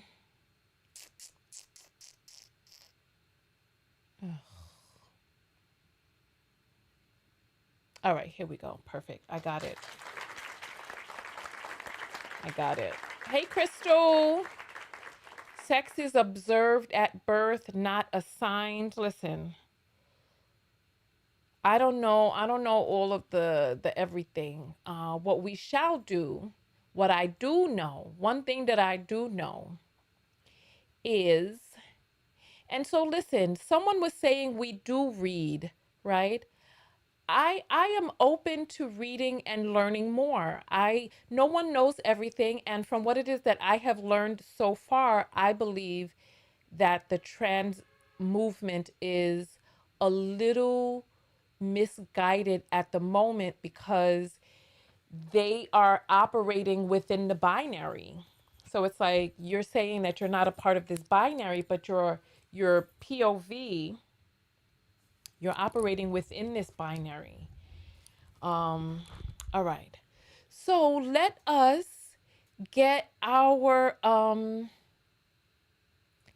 here we go. This is our song right here. All right, get up out your seat. It's time to move, even though I don't feel like it. We're gonna do a little something. Santa Claus pulled up, come get the loot. You better been watching what you do. None of that list you got, they gon' come true. Are you been good, haven't you? Hey. Santa Claus pulled up, come get the loot. You better been watching what you do. None of that list you got, they gon' come true. You been good, haven't you? I'm not trying to put demons in your mind. I just wanna wish you a good night. Hope you get the cream with the pie. And what's under the tree, hit your vibe. Couple of G's, couple of tries, couple of T's. That you gon' be more getting your C's. See what the right and took it too far. Look like a fool, living in my world shit. Look like a kid with the heart that's lit. Santa's being the all he can't fit. You did your part, he doing his. Yeah, like I'm the superintendent of this facility. I get the people what they want with agility. Yes, moving quickly, past ups and my enemies. They just bow legends, but they all real of me. Trust me, I'm about to get you hooked up. I'ma get your jealous friends crying. On my R&B shift, I'ma get your Christmas vibing. Santa Claus pulled up, come get the loot. You better been watching what you do. None of that list you got, they gon' go through. But you been good, haven't you? Santa Claus pulled up, come get the loot. You better been watching what you do. None of that list you got, they gon' go through.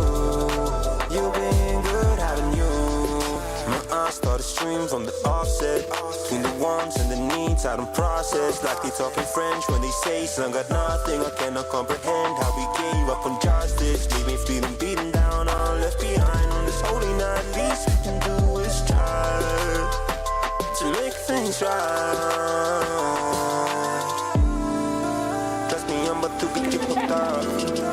I'ma get your jealous friends crying on my R&B shift. Yeah, I'ma get your Christmas vibing. Santa Claus pulled up, come get the loot. You better been watching what you do. None of that list you got, they go do. Like you been good, how do you? Santa Claus pulled up, come get the loot. You better been watching what you do. None of that list you got, they go do. You been good, how do you?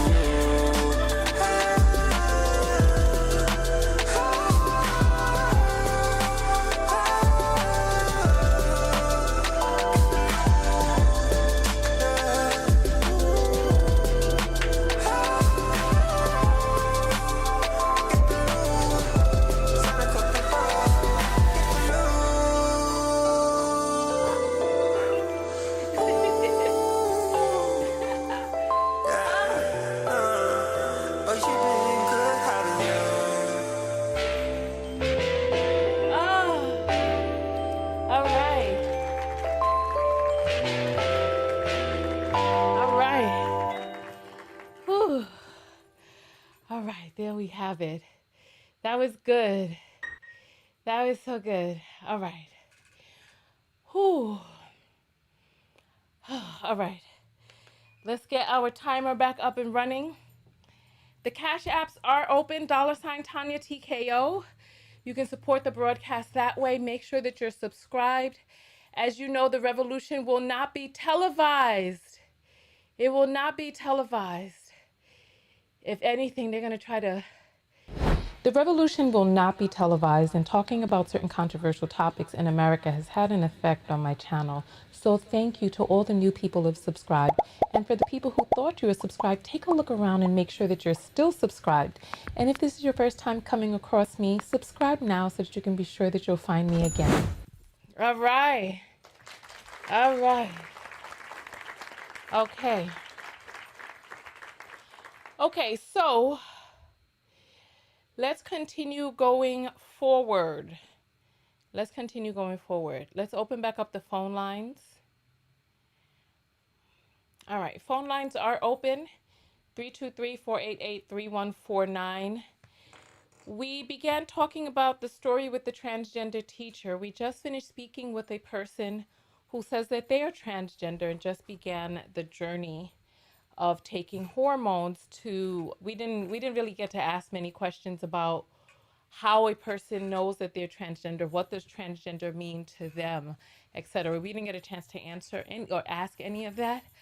And the phone lines are open. So there's another transgender person who's in the comments who's like, we think about y'all so much and blah, blah, blah, something, something, something. And the person gave a book suggestion for people to look into. So you all can do that. This is here.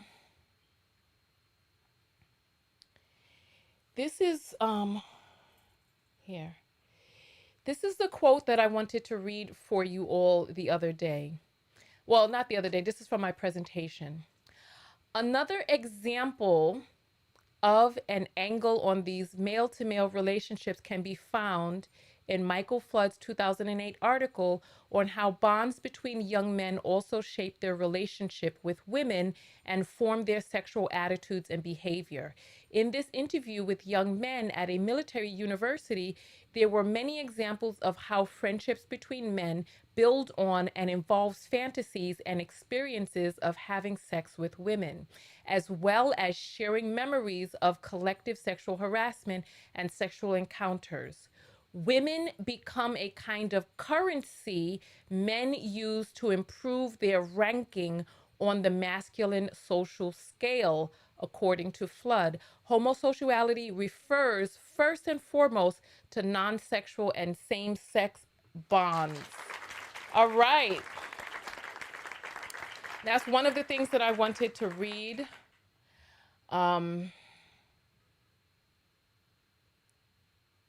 All right, here's another thing that I wanted to read. All right, here we go. All right. All right. Homosocial bonds are policed against the feminizing and homosexualizing influences of excessive heterosexuality. Achieving sex with women is a means to status among men. Sex with women is a direct medium of male bonding, and men's narratives of their sexual and gender relations are offered to male audiences in storytelling cultures generated in part by homosociality.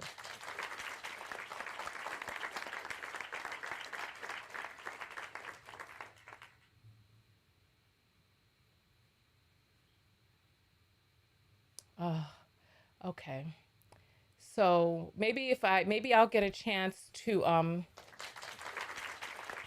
maybe I'll get a chance to go over the presentation that I did with you all, because I feel like there's a thing that's missing. Oh, here, this is one right here. This is one. Okay, let's put this up on the screen. All right. So if you all can see this, it says performity. Performity is not a singular act, but a repetition and a ritual which achieves its effects through its naturalization in the context of a body, understood in part as a culturally sustained temporal duration. Gender is thus more learned than biological, and men often learn how to perform and negotiate masculinities within homosocial settings. Homosocial settings is most broadly defined as same sex peer relationships of a non sexual nature.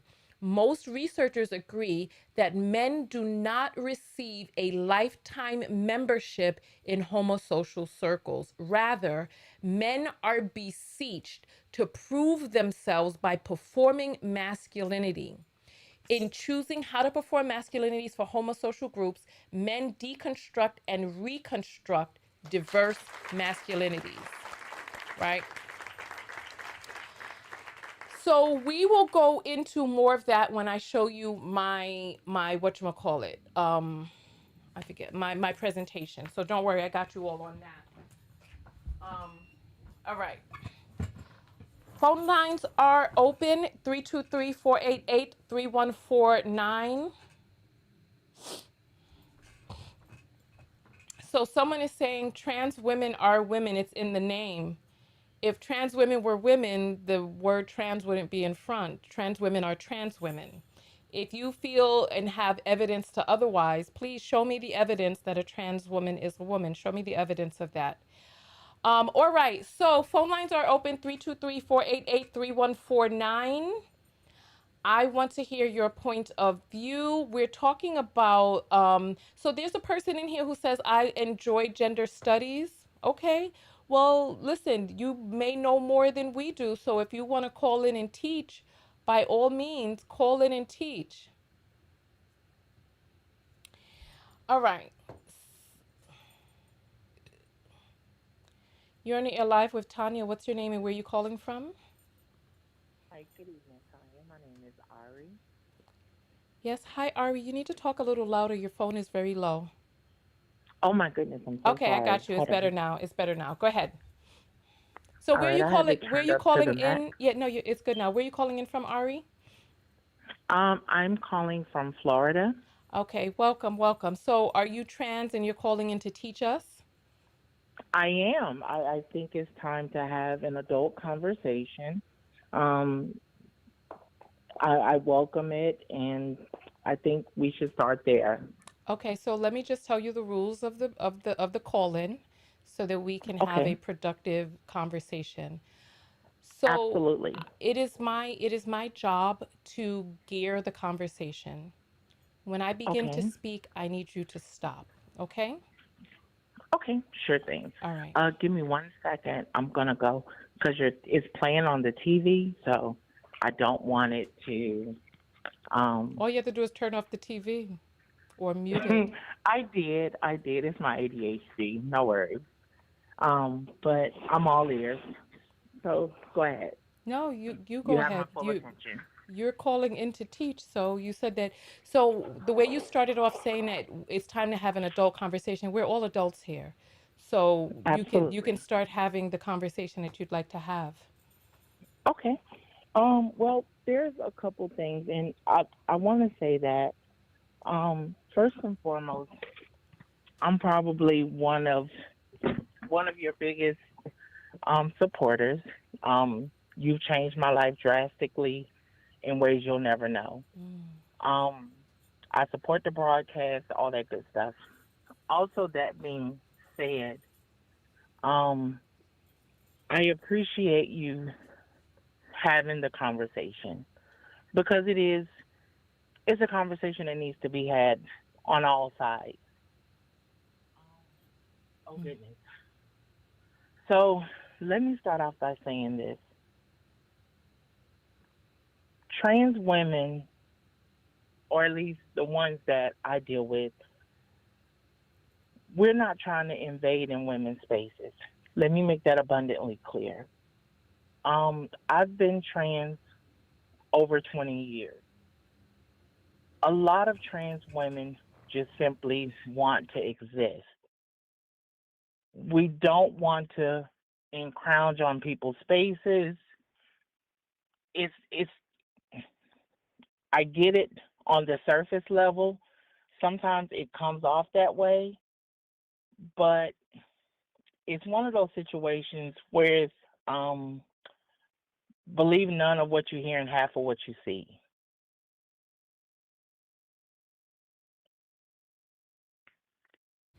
Are Okay. you still there? Yeah, I am. I'm just chewing. Go ahead. Oh, okay, okay, okay.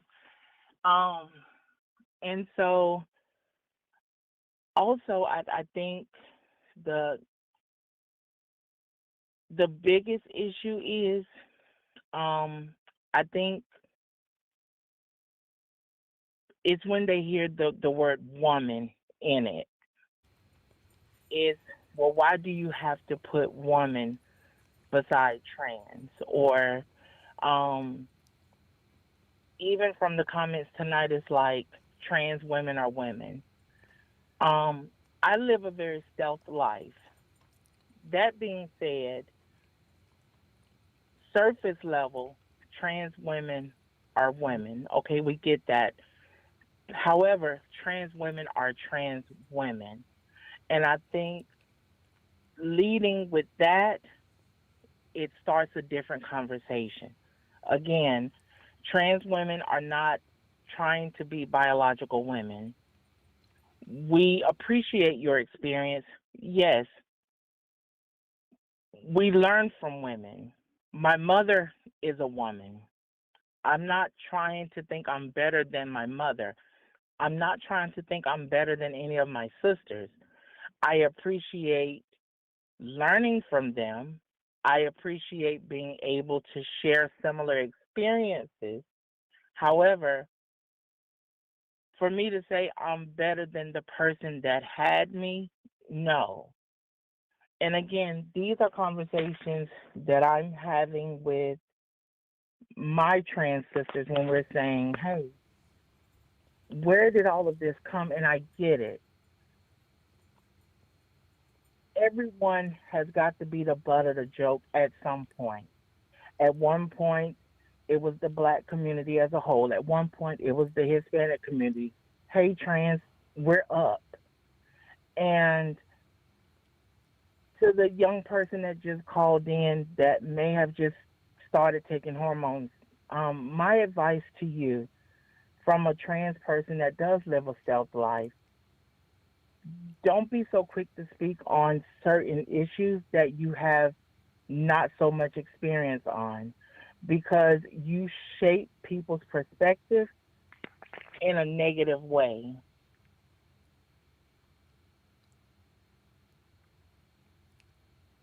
Tanya, I feel like you're not here. I'm so sorry. No, I'm here. I feel like you're all over the place, and I'm hoping Okay, that you so land ring the me in, plane. please. Ring me in. I apologize. I'm nervous because I've never done nothing like this before. So Oh, please, by okay. all means, anchor the boat. Let's roll. Okay, so the topic we were originally talking about was the trans teacher and the grade and all of that. What are your thoughts on that? Okay. So my first issue with that is if it was a 649 word page and she did 725, there was an issue to start with. What was the issue? That she wrote too much? Exactly. A paper, it already told you. I think it said if you did 629 to 649, you were deducted. However, you were not supposed to do more than 650. Am I correct? No, that's incorrect. Okay. Okay. No worries. Um, I do feel like there was a hidden agenda, but you've already discussed that. Um, Even in it being a hidden agenda, stick to what you have in black and white. If she met the criteria for some but not for all, give her what she deserved. Take away what she didn't. And that's simple.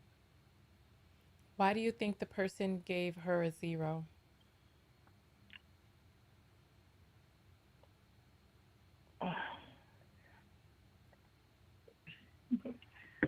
Um, I'm not going to say that they took it personally. I don't know them to say that. And I saying that would be an assumption. I don't live in assumptions. I will, however, say we got in the car, we put the seatbelt on, and we just drove off the cliff. We never made it to the destination. I will say that. Okay, so okay.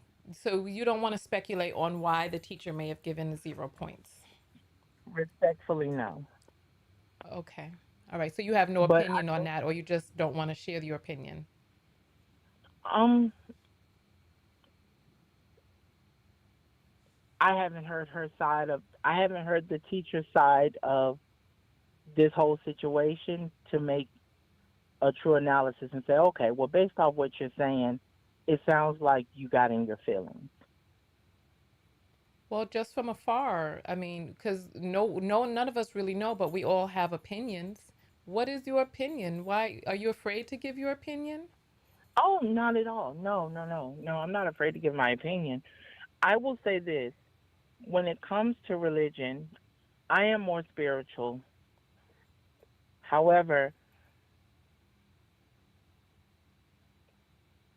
I think when people start quoting Bible quotes and they only quote the ones to attack people, but not the quotes that affect them personally, I disregard the whole message.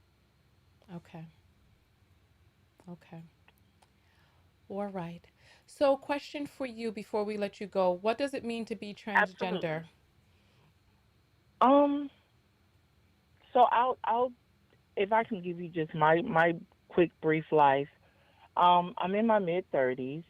I transitioned at 18. Um, I knew from when I was young growing up, I felt that I connected with the body that I was not in. Um, I felt more connected to feminine energy. I felt more connected to living life as Ari. That's me. I knew that to present on the outside how I had felt on the inside, I knew there were things that I needed to do so that I could present. I do want to give one footnote to one of your previous comments tonight. where you spoke about trans people not wanting to be on the binary. That's not true. That's for non binary people. Most trans people do want to be on the binary. You either want to align with the the woman or you want to align with the man. And I think that's where being stealth comes in. Times are different now. The new generation, they don't play by society's rules.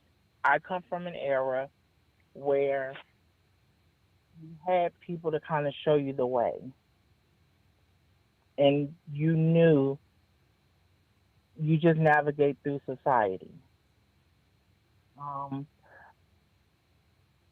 I will also touch on something that you spoke on a couple videos ago, where you Our stated time is that, kind of coming down to, we've already gone over. So is there okay, any way that you I'm can gonna call land the back plane after very we, quickly. okay, like in 1 minute or Yes, less, ma'am. okay?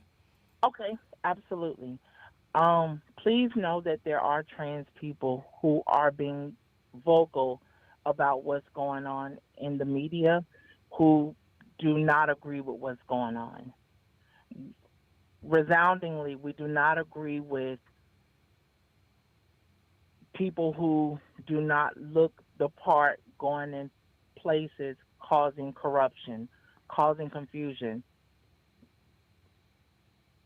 People are speaking out about that resoundingly. Please understand that.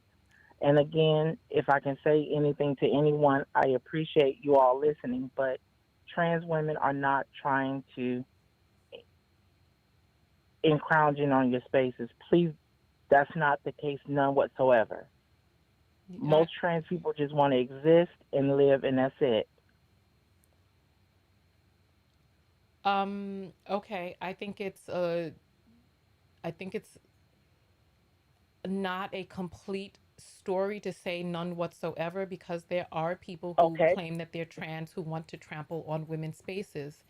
So there okay. is that. There are many different types of trans people, and I appreciate the clarification on the binary. So what you're saying is that trans people, they like the binary. They just want to associate with the other part of the binary instead of the ones, the zeros. Okay. That is correct. All right. Most trans people want to just align with one or the other. Right. Non and binary then people and are, then and then you think that as long as a person looks the part, that they should be able to have access to female spaces. I will say this. I understand that everyone does not have everyone cannot appear passable. However, I think effort is essential. And then what about separate bathrooms and showers for people who identify along the spectrum of the binary? To that, I'll say this. I'm almost certain that at some point or another, we've all been in the restroom with a trans person that we did not know was trans. I'd love for you to answer the question. I think, okay, I'll say it this way then. Creating bathrooms for 1% of a population, to me, is a waste of space. Again, that's just me. Because again, I understand that I come from a time where, again, all of this did not go on. So what you're saying is that you think it's a waste of space to create bathrooms to honor people in society who may need their own space. So rather than do that, you would like to carve out spaces that already exist. I think it starts with first the bathrooms and then it starts with the water fountain, if we're going to be honest. You feel that trans people can't use the water fountains. No, I feel that first it starts with the bathrooms and then it starts with the water fountain. Do you feel that people are telling you that you being in a certain space is problematic because there's something lesser than about you? I will say this, and again, I understand that some trans people have passable privilege. I get that. However,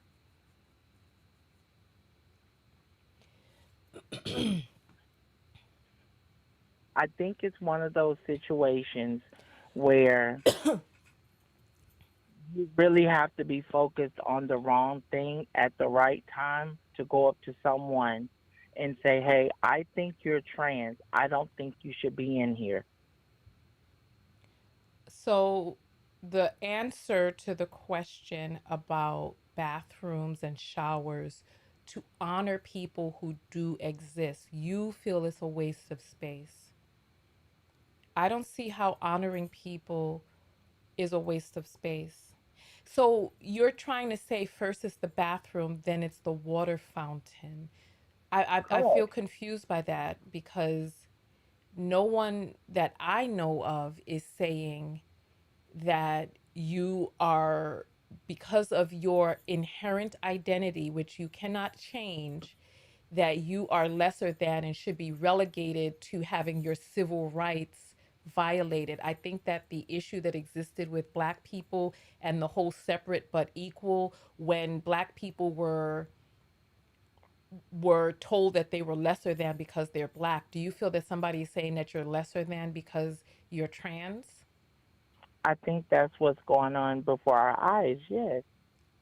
You, who is telling you that you're lesser than? Lesser than what? I think as a collective, I can't say me personally, I've never experienced that type of discrimination. However, I will say I think that is the message that is being pushed out. Who is saying that trans are lesser than, and lesser than what? What are trans Um, people? Because if we're going to talk about civil rights, what right of yours is being violated by giving you your space to feel comfortable in a space with people who are on a on the binary spectrum? I think it is for me as a person of trans experience, I do believe that trans rights are at the forefront of being eradicated. But a right to what? What? Uh, Who for lesser? Who are you saying that trans people are lesser than? I would say the left wing, the right wing. Every time you turn around, That's not a human trans are being. That's not the left wing and right wing. Those are political parties and okay. ideologies. So if you're saying a human being that their civil rights are being trampled, what civil rights are being trampled? What right do you feel that you have that you are not, that's not being respected? Um, Again, I feel like just the right to just exist. Laws that are being taken away. Luckily, I have a job, I have a career, so um, healthcare healthcare is an issue. Okay, Um, so thank you. Those are issues, human rights, but does a person who is biologically male have the right to be inside a women's bathroom? That's part of the question. But we've run out of time, so I'm going to take the next caller. Ari, thank you so much for calling in. it was nice You're to be. live with Tanya. What's your name and where are you calling in from? My name is Ty. I'm calling in from Cleveland, Ohio. Hi, Ty from Cleveland, Ohio. So, what is your comment on the topic that we're talking about tonight? Well, first of all, I just say I'm the one that told you to read a damn book. But yeah, Okay. I'm as far as the young lady that wrote Hold on, hold on, the hold on, essay. hold I on, didn't hold know she on, went hold over on, hold on, 650. hold on, hold on. Listen. Let's just get the rules for the call in. Oh no, I'll just Let's repeat what I said in I'm the going comments to hang because up you on had you lied if and said you listen. Don't fucking call in on my goddamn phone acting the motherfucking fool. Being on the phone with me is a goddamn privilege, the motherfucking privilege. Don't abuse the fucking privilege. I've already said on the last phone call, when I begin to speak, I need you to stop. There's another call coming in, and we're going to, you're on the air live with Tonya. What's your name and where are you calling from? My name is, I'm going to say Brandon, and I'm calling from New York. Okay, Brandon from New York. Let's start out with understanding one another, okay? Okay. Okay. I want us to have a good conversation, and I have to steer the conversation. When I begin speaking, I need you to stop. Do you agree to that? Yes. Okay, wonderful. Now you can go ahead and you can start talking.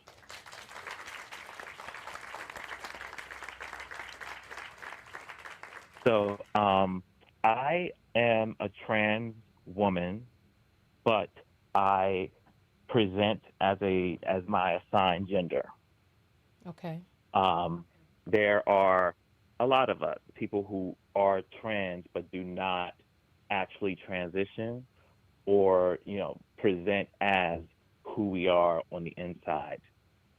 Um, the last caller, just going to talk on a few. I don't want to talk about the last caller, but I want to answer a few questions. Mm-hmm.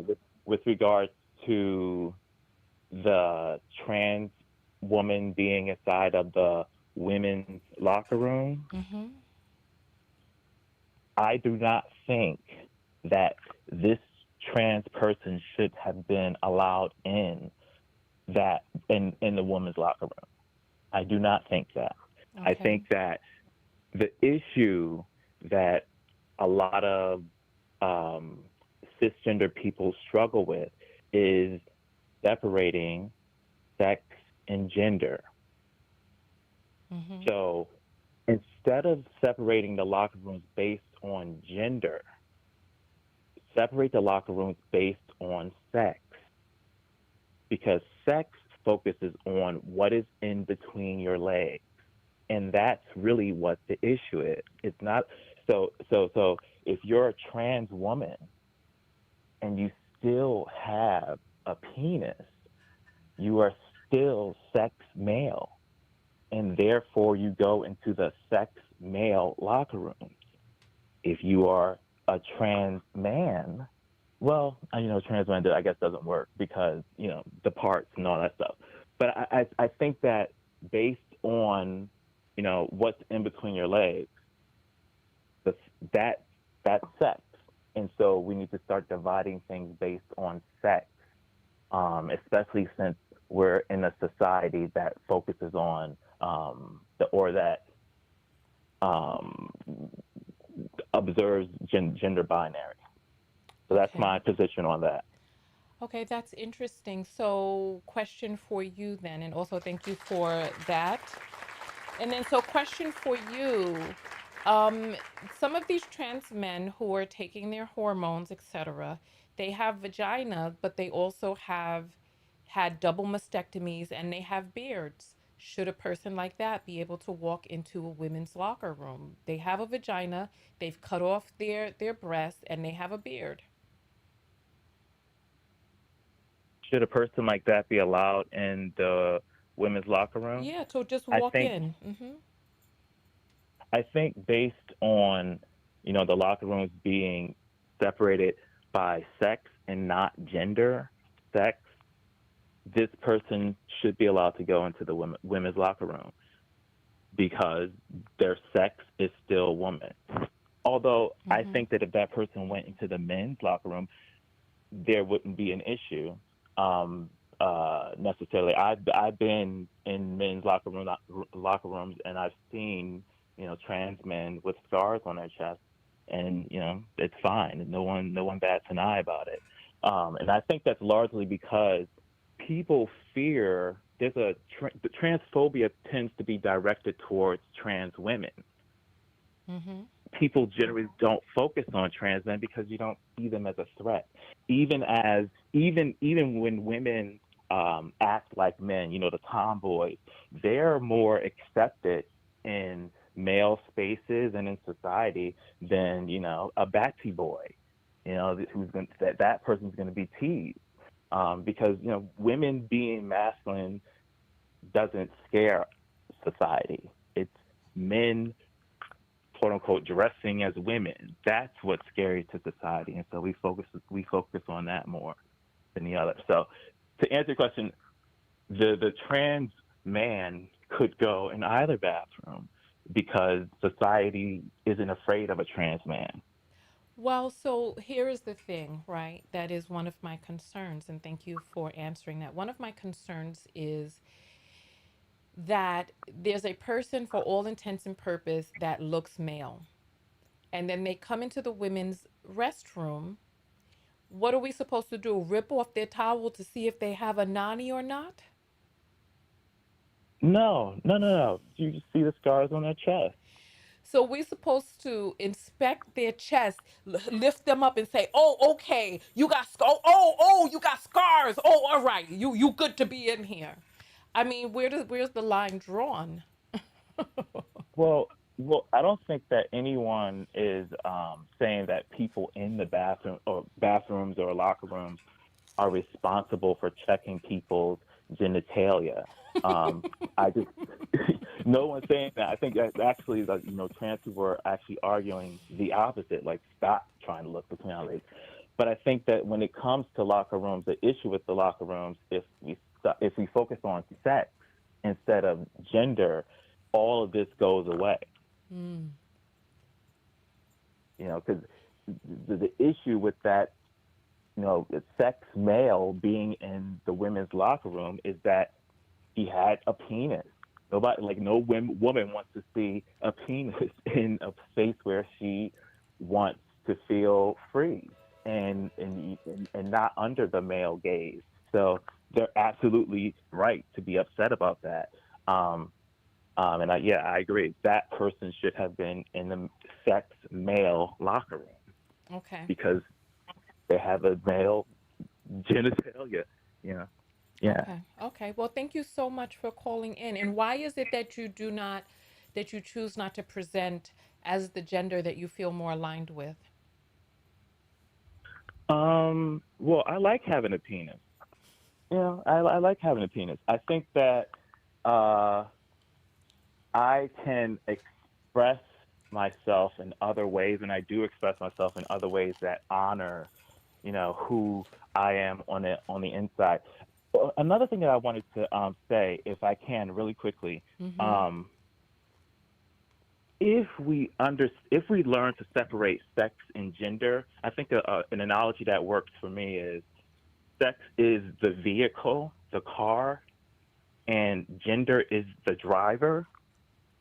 And the majority of us, society, are born with a female car, sex female car, and a sex female driver, and it makes sense. The trans experience is you're born with a driver that doesn't align with the vehicle. So you're born in a vehicle that's sex male, but the driver inside is gender female, I hear what and you're you're saying. in. I hear what you're saying, but how do you know what a female is or is not? How do you know that you're just not feminine? How do you know that you are another gender? Because you don't agree with the body that you're in. You don't necessarily like the body and the things that are assigned to you to that body doesn't align with you. You enjoy playing house, for instance, as a kid, and dressing up in pretty dresses and doing the things that girls like to do. And it's not like you're making a choice to do that. You just like doing those things. And so that's part of the way you learn that you know I'm different. There's something different about me. Everyone's telling me or calling me names for wanting to do things that I just naturally want to do that just don't align with what I'm supposed to do. Am Yes, I making sense? so part of what I feel is an issue that I've been coming up with is that all of these are arbitrary, made up societal constructs.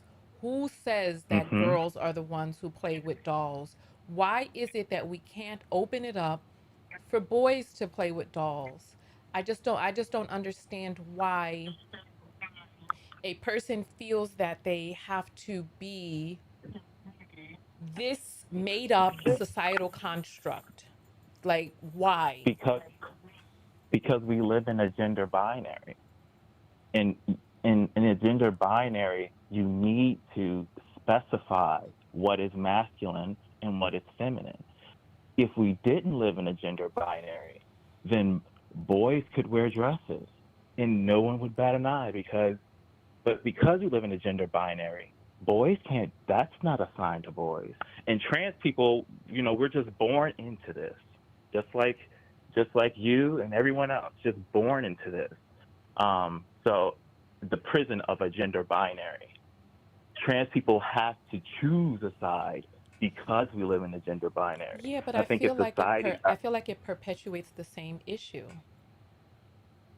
It perpetuates Uh, boys do this and girls do that. So therefore, I'm going to go over here and say that I'm a girl rather than just question why is it that boys are not freely able to do XYZ. I go to a school with Gen Alpha and Gen Z people, and I see people who look like men who have on skirts every day. And I'm like, okay, well, the person is wearing a skirt. Am I to say, oh, well, because this person has on a skirt, this person is a woman? no, no, absolutely not. How someone decides to present in gender expression and gender identity, those are two separate things. Um, uh, it's not just putting on a dress for a trans girl. Say when I was a child, a trans girl. It's not about just putting on a dress. The same feeling that you feel when you get all pretty and you're taking care of your skin, that's the same feeling I feel. I don't The think that you same way you can, I don't think I'm that you sorry. can, I don't think you can say that you know what I feel. You're right. I can't say I can only speculate. You may hate it, but what the general consensus is, what women feel, that's what I feel. How do you know what women feel? Well, how do you know what women feel? I'm a woman. How does any brand that's advertising for to sell things to them, how does any of us know how women feel? I know how a woman feels because I am a woman. How can someone who is not a woman know how a woman feels? How, like, this is like it's made Because up. It's imaginary. You imagine that this is how a woman feels, but how would you know? well, if we're going to stick to the gender binary, because I did start this off with saying that sex, we have to separate sex and gender. And so the part where it seems like there's a hard divide is understanding gender and the difference between gender and sex. You are sex female, gender female, and you present that way. The part where I would argue that we connect is the gender female part, not the sex female. You will The never gender. know. That's your imagination based on society's idea of how they say women or girls behave or act. Like, all of this stuff is imaginary. Sure, And you if could argue that it's imaginary, but how do you know that it's imaginary? because That you're not a trans person. a person who is You're not not a trans.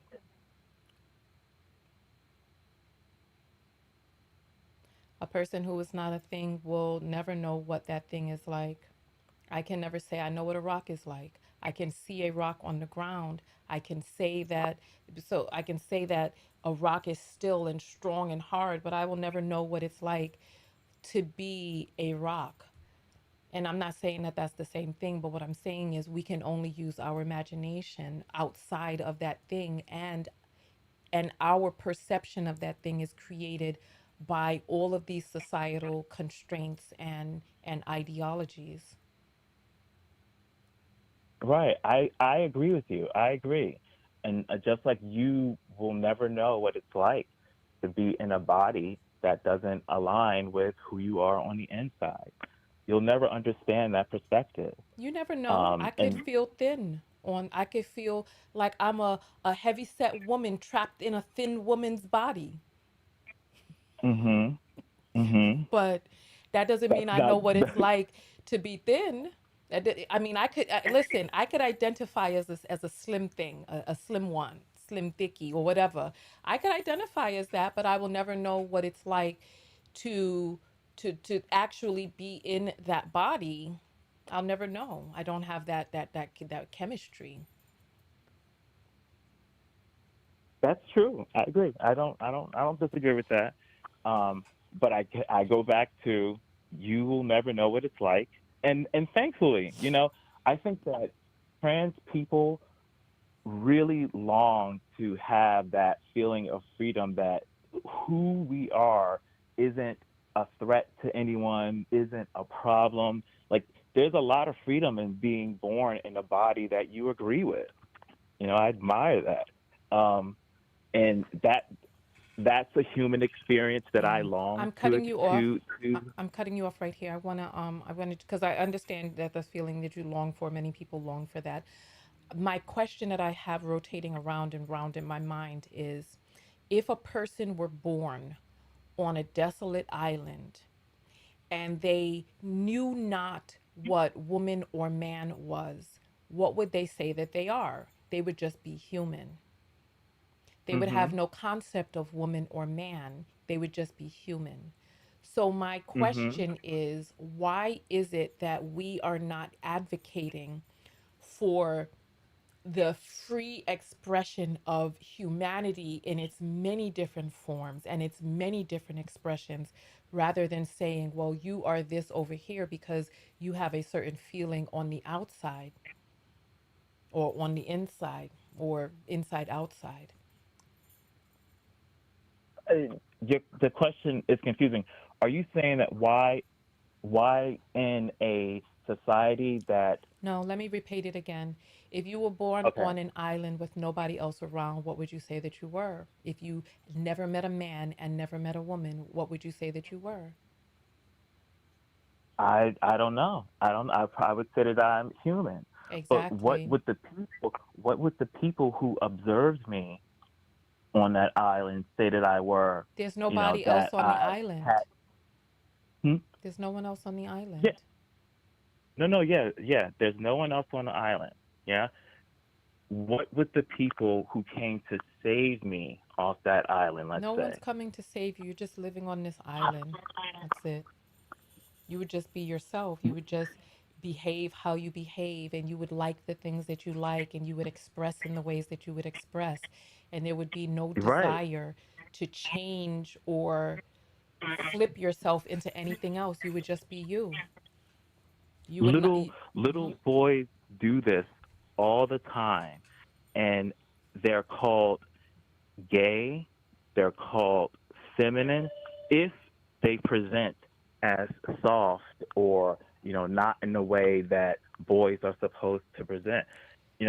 Our Children don't time, come into the world with an our understanding. time has come to an end. I appreciate you calling in. Thank you so much. I think that you gave us some clarity on some things and talked around some others. But overall, I thought it was a good call. Thank you so much.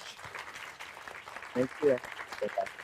All right, we have passed our movement break, and it's like the time is ticking. So I'm at 17 minutes of workout between this broadcast and the one before. So let us go ahead and get our next song up. My issue with the whole gender trans thing is that all of this stuff is made, it's based on what other people have made up. You're keeping yourself in a construct of other people's perceptions and socializations. That's my whole thing with it. So let's see what we can find. This is called gift wrap. Let's see what this is talking about.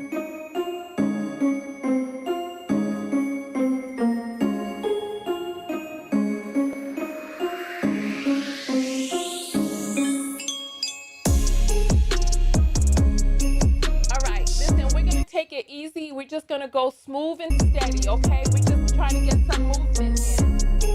All right?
Listen,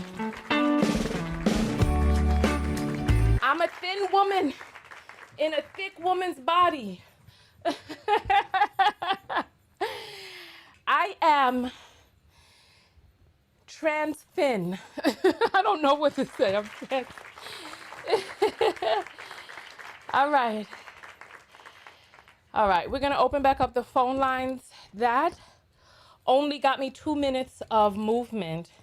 So I'm at, oh, it gave me 3 minutes of movement. So I'm at 20 minutes, so I only have 5 more minutes of movement for the day. Let's get this up and running.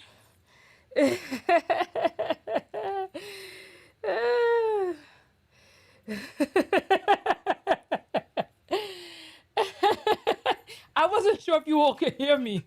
I thought the music was up loud. My bad, my bad, my bad. All right. Phone lines are open, 323-488. I'm trans size, thank you. All right. You're on the air live with Tonya. What's your name and where are you calling from? Hey, it's Pinky again. Oh, hey, Pinky. Welcome back. Welcome back. All right. So let's jump into what it is that you were calling about originally.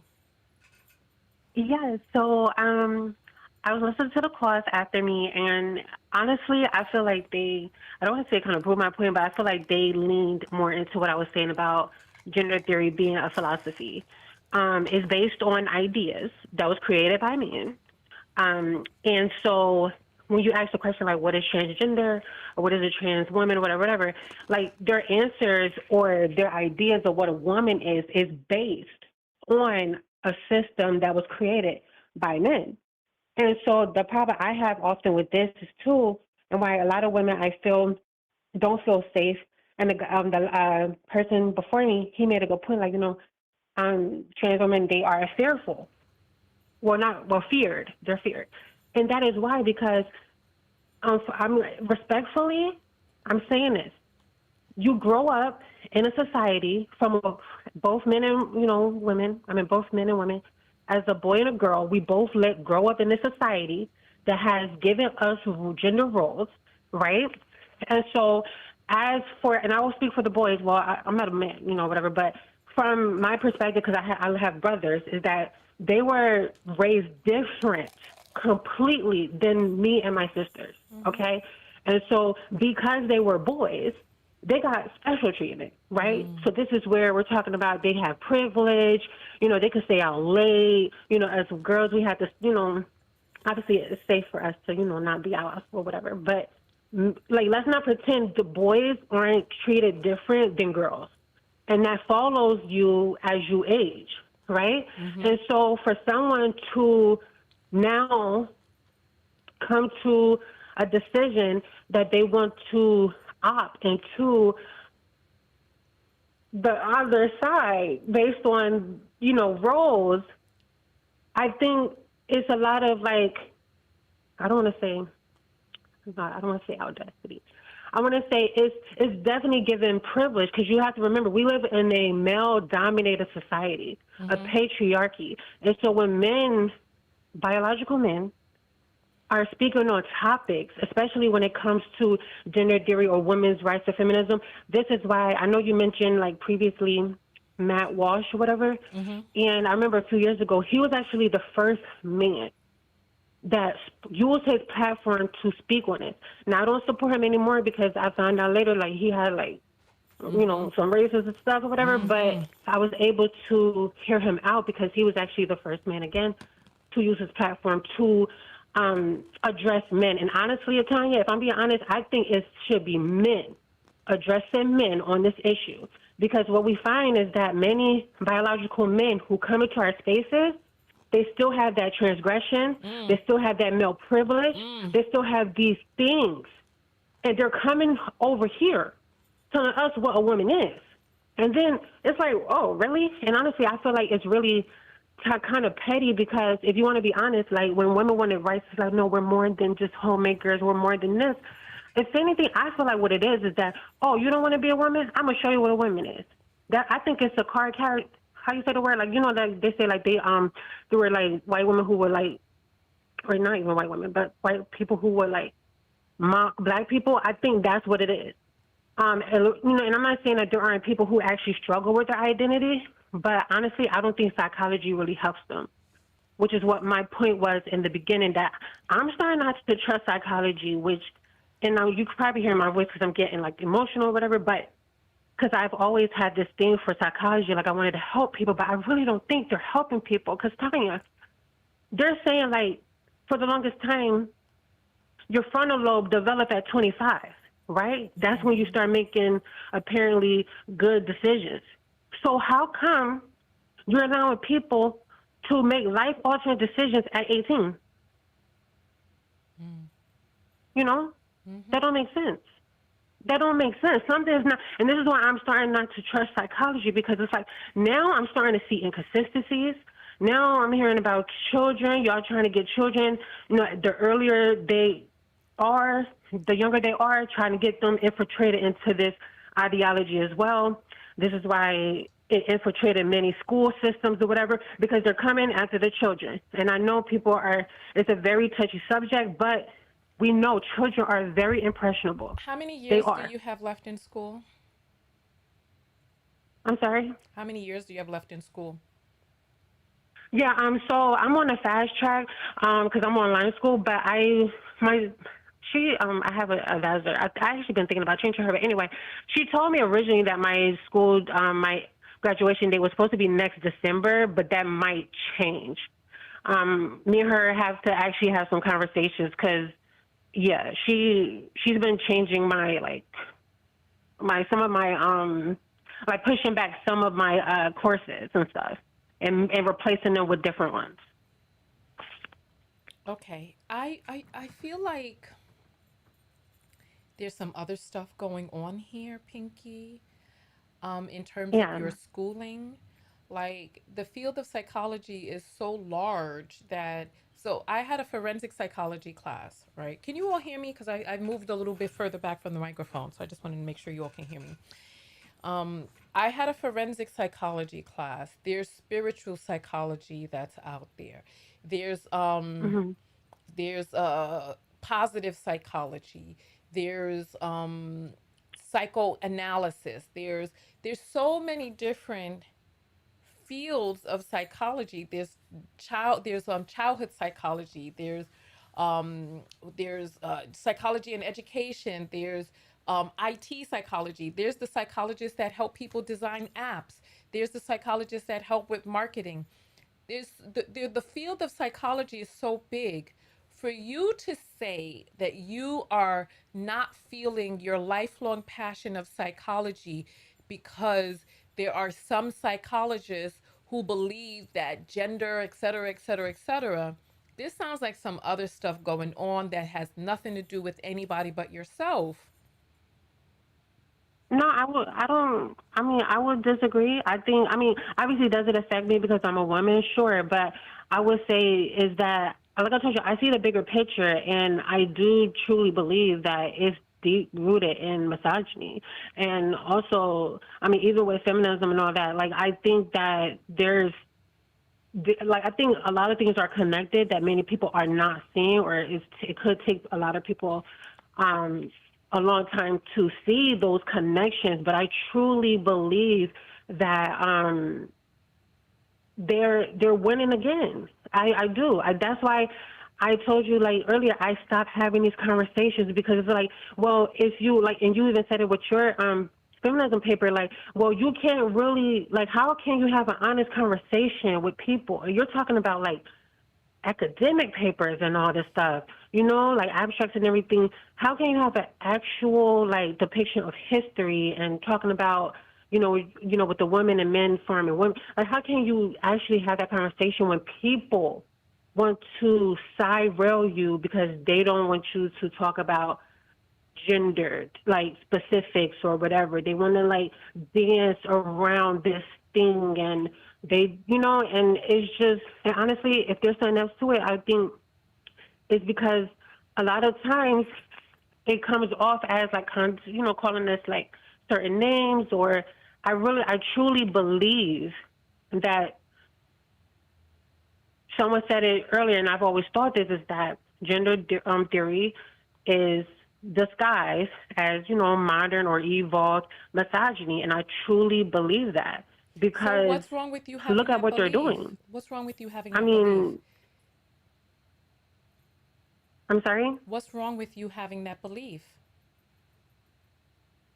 They silence you for it. So, Who's and I'm silencing telling you, you? like, the thing is, like, you have a Who's big platform, and I mhm. hope they, like, you do really well. And I know that there's certain things that, like, you really do, like, you take risks with certain conversations because how these algorithms, but they really silence people. Like, I don't know if you know, like, a few years ago, even, like, Instagram had this problem that, like, even if you type a certain word, they will completely, like,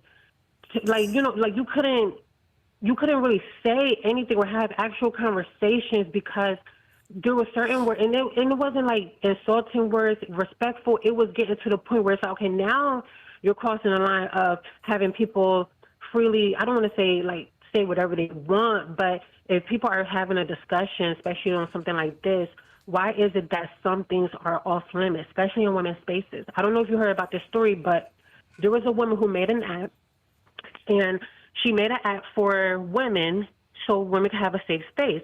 Now, that meant no biological men were supposed to be on this app. So apparently, they found out somehow that there was a biological man that surpassed their system, and so they banned him. The biological man sued the woman for that, and he won. I mean, I was like, whoa, really? So now women can't even create spaces for biological women. Like, we have to constantly like take L's. Like we have to constantly bend to, and that's why I feel like it goes back to the patriarchy because it's like, so I can't, so I have to like, even with the former caller, they're like, oh yeah, like they think having bathrooms or spaces for them is a waste of time. Okay, so you're okay with taking space from us? Like you're okay with imposing on our spaces? Like it's like women have to always take the L. So that's why I think that it's just misogyny at the end of the day. And I think it's also telling when he was like, when the I'm sorry, not he, when the person was saying that women or biological women who identify as men, they don't have the issue, right? Because men don't fear women. They don't fear biological women. Men already see female, like even when you talk about a stud or whatever, the way they be harassing studs and stuff, like it's like they still see you as your sex. They don't care. Like they're not threatened by that. So of course they're cool with it. Of course. Now it's different because again, when you have the patriarchy coming into our spaces and then wanting to tell us who we are, what we are, da da da, then it's just like, okay, now I just feel like it's the same thing over and over again. I honestly feel like we haven't gotten anywhere. Okay, I so really do. question for you. Do you think that you would affect more change inside the field or outside the field? Um, that's um. I would like to believe that we could do it with them, but I do truly believe we need men's help. I really believe that it needs to take a man who is brave enough and strong enough to go against other biological men to secure safe spaces for women. And that's why, and I don't know if you know this, Tanya, but the other day I was doing research and something just popped in my head. I don't know why, but I researched like, you know, like why does it seem like feminism is very prevalent in psychology? And I did research, and it is. Like, I can't give you exact courses now because I'm not at my computer, but I was actually surprised on how progressive psychology is in terms of women dominating it. And as a woman, I'm gonna be honest with you, I think that's crazy. Like, you mean to tell me like I would appreciate if there were like a balance, men and women. Yeah, so you know So the I'm founding. concerned. I think, Okay, so we already discussed the rules of the call. So let's we know that the people who founded the field of psychology were male. right. I think Freud's daughter was one of the first women in the field and she got a really hard time. So there's a few different things going on here in the conversation, and one of them is that you seem to be frustrated by the entire field of psychology because there is a theory within a certain branch or section of it that feels a certain way about gender theory.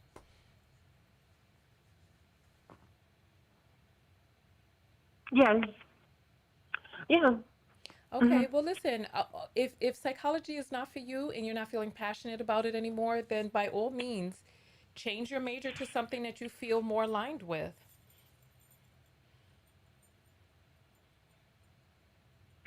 Yeah. I mean, like I said, I do believe psychology could help people, but I just feel like because I did a lot of research years ago, and I told you I don't do these conversations anymore. But at the time, even learning about the medical industry on how much money they're making off of this particular group, Yeah, it's like I don't believe yeah, that. Like I even hear because I think they say like even to transition you have to um, see someone to yeah. I mean, it is. approve Listen, you. it's a And very I'm lucrative hearing field. things. I want to wrap up the phone call. So, last thing I want to say about men and needing men to help with this. I'm on a university campus and I'm at an Ivy League school. So, you know, Trump attacked all of the Ivy League schools because we have a certain level of rigor for our academicians and our academia, right? Mhm. And so he attacked all of our schools and he took away the funding. He fined the schools because he claimed that there was what do you call that? The Israelophobia. What do you call that thing? With the phobia that they were saying, or hate towards Jews or something like that. You remember? I forget what they call it, right? Um. So, It's on the tip of my tongue. I can't think of it now. what'd you say? I know it's on the tip of my tongue. I can't remember what it's called. Xenophobic? No, no, no, Xenophobic. no. I think. Oh, no, no. The people who have anything to say about Jewish people. You know what it's called. Anti-Semites. Anti-Semites. That's what they're called. Anti-Semites, right? Oh, yeah. Yeah, That one. anti-Semitic talk, quote unquote anti-Semitic talk, right? So I remember Mhm. I went to so we had a ceremony, and I told you all about this right after it happened.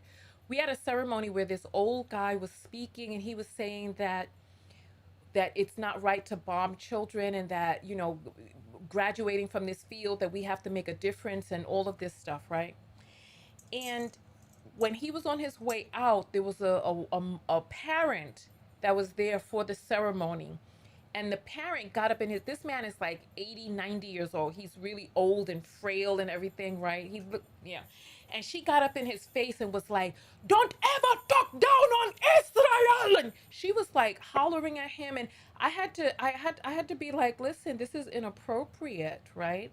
And I had to just like put my Yeah. arm and like just kind of just, and she was like saying, hollered some stuff, and then she went out the door saying some other stuff, blah blah blah. And because I just kept saying, this is inappropriate, blah blah blah blah blah, right?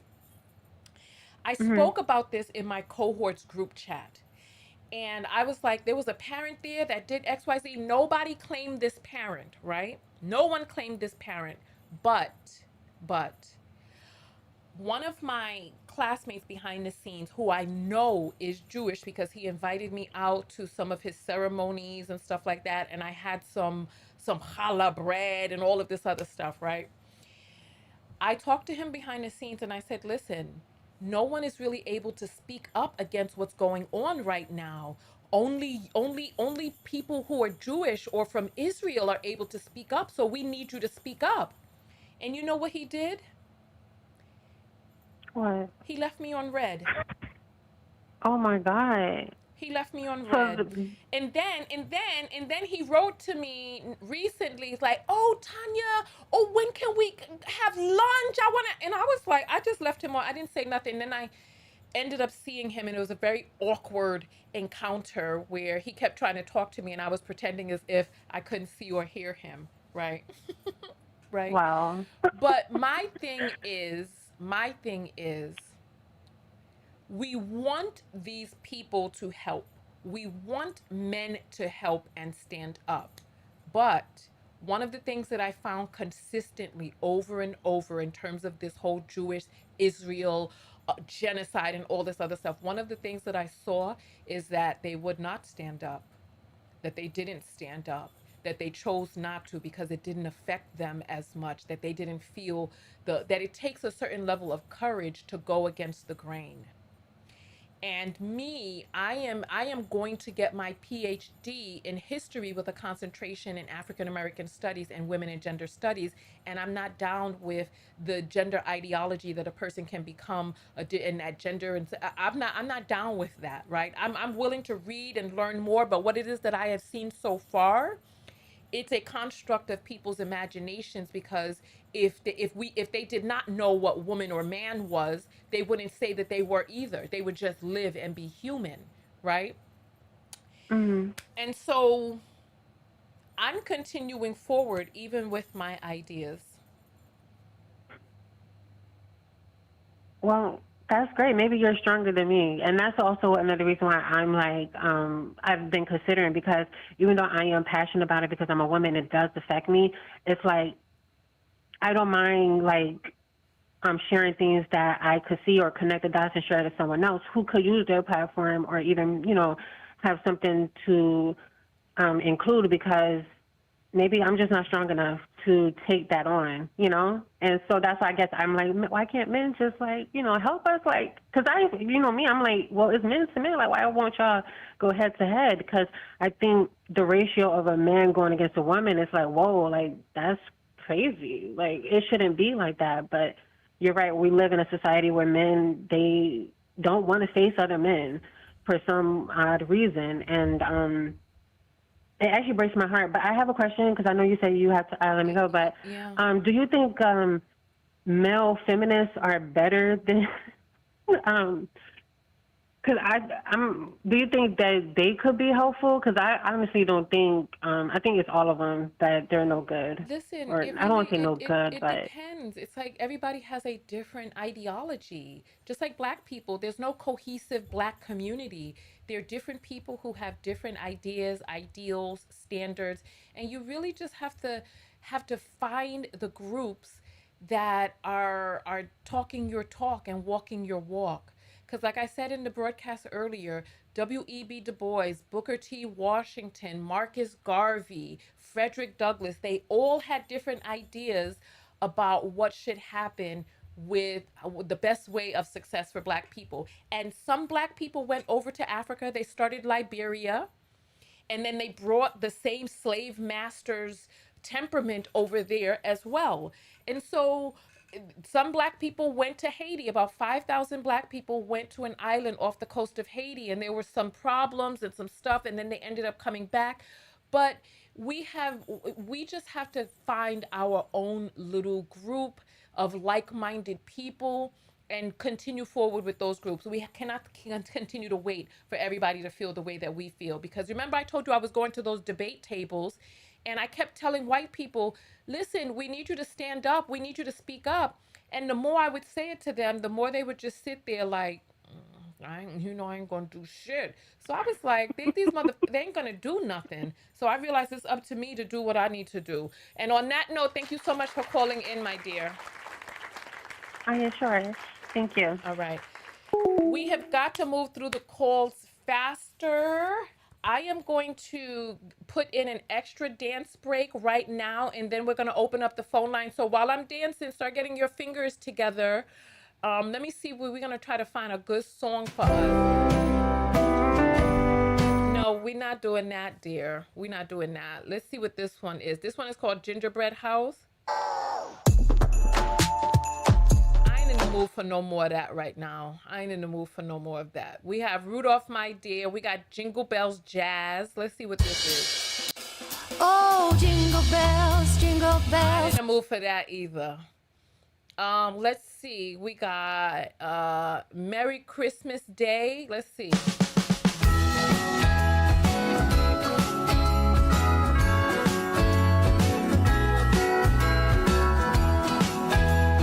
For that either. I ain't in the mood for that either. Let me go to my let's see. There's a hold on. Let me see what I can find. There's a Christmas song that's called like Christmas in Hawaii. Let's see. Oh, I have so many songs in here. I have to separate these out. Let's see. All right, here it is, Christmas in Hawaii. Let me put this in my Christmas playlist. And where's Christmas in Hawaii? All right, here. All right, listen, get up out your seat. Let's get a little movement in because I'm trying to get my 5 minutes in before.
right.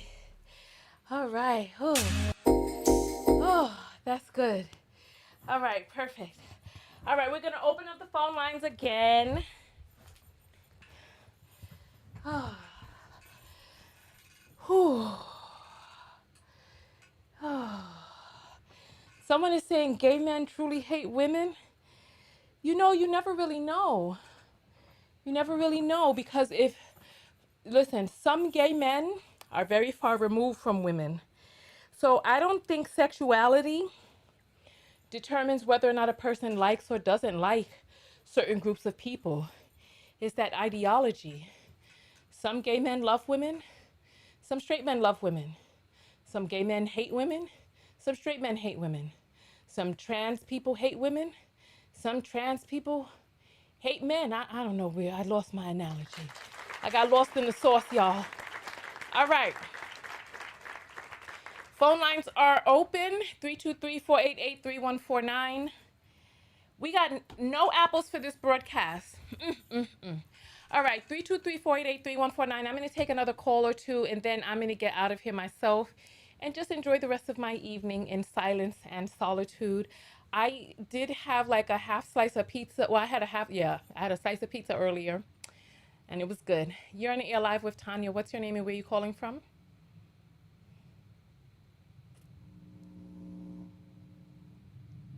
Hello? No one can hear you. Hello?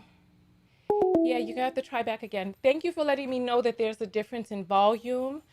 Admins, what's going on? L, how come you didn't tell me there was a difference in volume between the caller and me? So I asked you all that about my because I moved back from the mic at one point. So, so someone is saying now she has an issue with effeminate men. She's just homophobic and transphobic. You just like to call people names, but you don't have the courage to call in and have a conversation. So just stay right there in the comments and just talk your shit from there. Talk your shit from there. Because apparently you don't have the balls. You don't have the balls. And then someone said, let's be honest, there are many women who hate women. This is what I'm saying. We live in a patriarchy. A lot of people don't like women. You know what I'm saying? Phone lines are open 323-488-3149.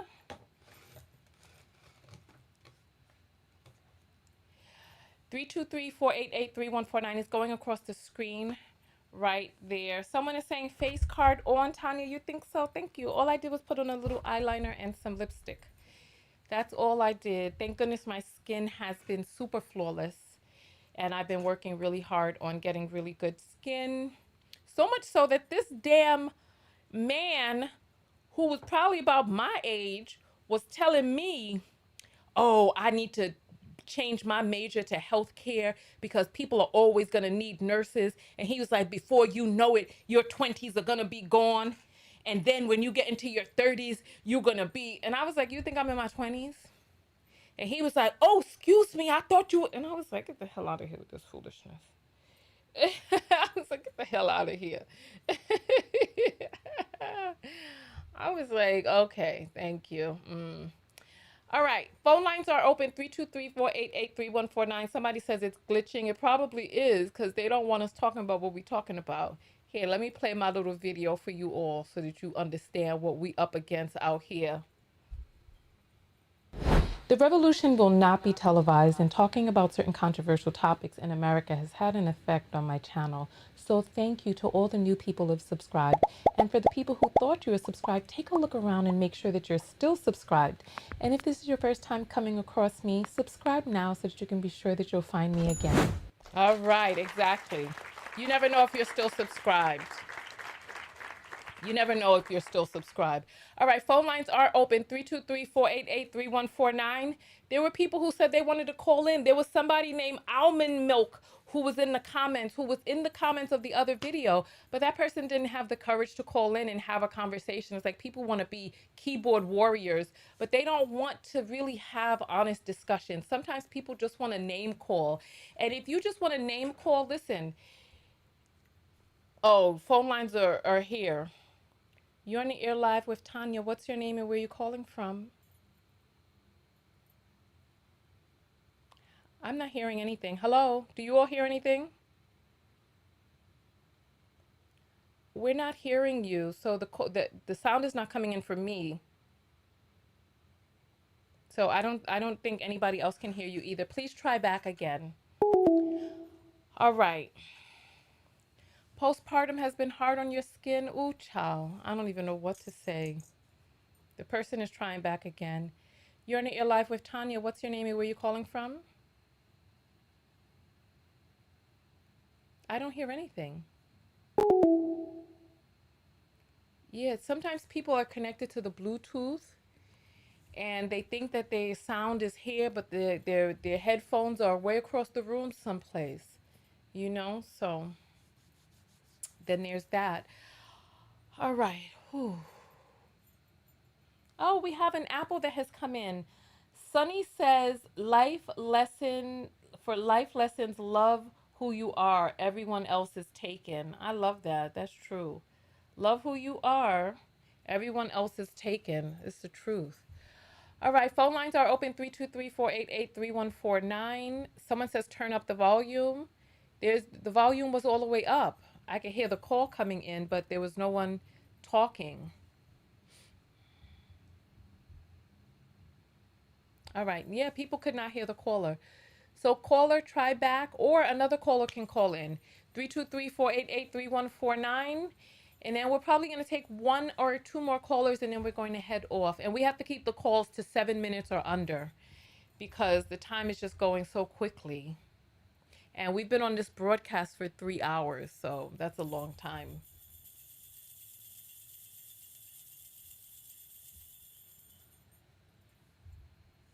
Zinc for clear skin, green veggies, wonderful, wonderful. All right. I feel like, oh, that's what I wanted. I wanted something to drink.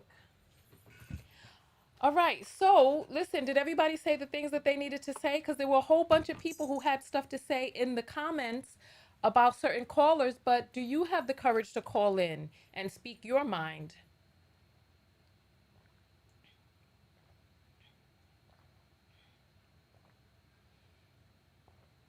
Mm, I feel that went right into my stomach. Oh, goodness. All right. 323-488-3149. I feel like we discussed so much on this broadcast. We had one or two people that got cursed out. We had two people that got hung up on. Oh my goodness. We had some good talks. We disagreed with some people, agreed with some people, probed and asked some questions. You're on the air live with Tonya. What's your name and where are you calling from? Hi, my name is Tanisha, and Hey, Tanisha, how are you? I am doing. Let me turn everything down. And I'm calling from Ohio. Okay, welcome in, Tanisha from Ohio. Welcome. All right, so what's your comment this evening? Well, I've been listening to the whole trans type of talk with the last, I think, like four callers, exception for the biological female, right? And I am a trans person. I normally don't identify as trans, but for the sake of the conversation, I'm going to say that so that people don't get it confused, right? And I'm 57, and I've been a feminine being since I was about the age of 6 that I can definitely say I remember. However, my parents told me that they remember as early as the times that I began to reach for things. And when I started to develop some form of a personality as young as those ages, right? And so, my first question that I have for you is have you ever had a transsexual friend or an associate to the level of actually experiencing what it is that she goes through just so, socially maneuvering the world.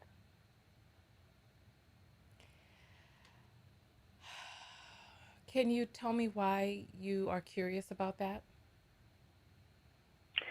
Well, because I kind of feel like sometimes when people have not, they tend to go off of an ideal of what it is that we're actually being perceived as Got you. Got in you.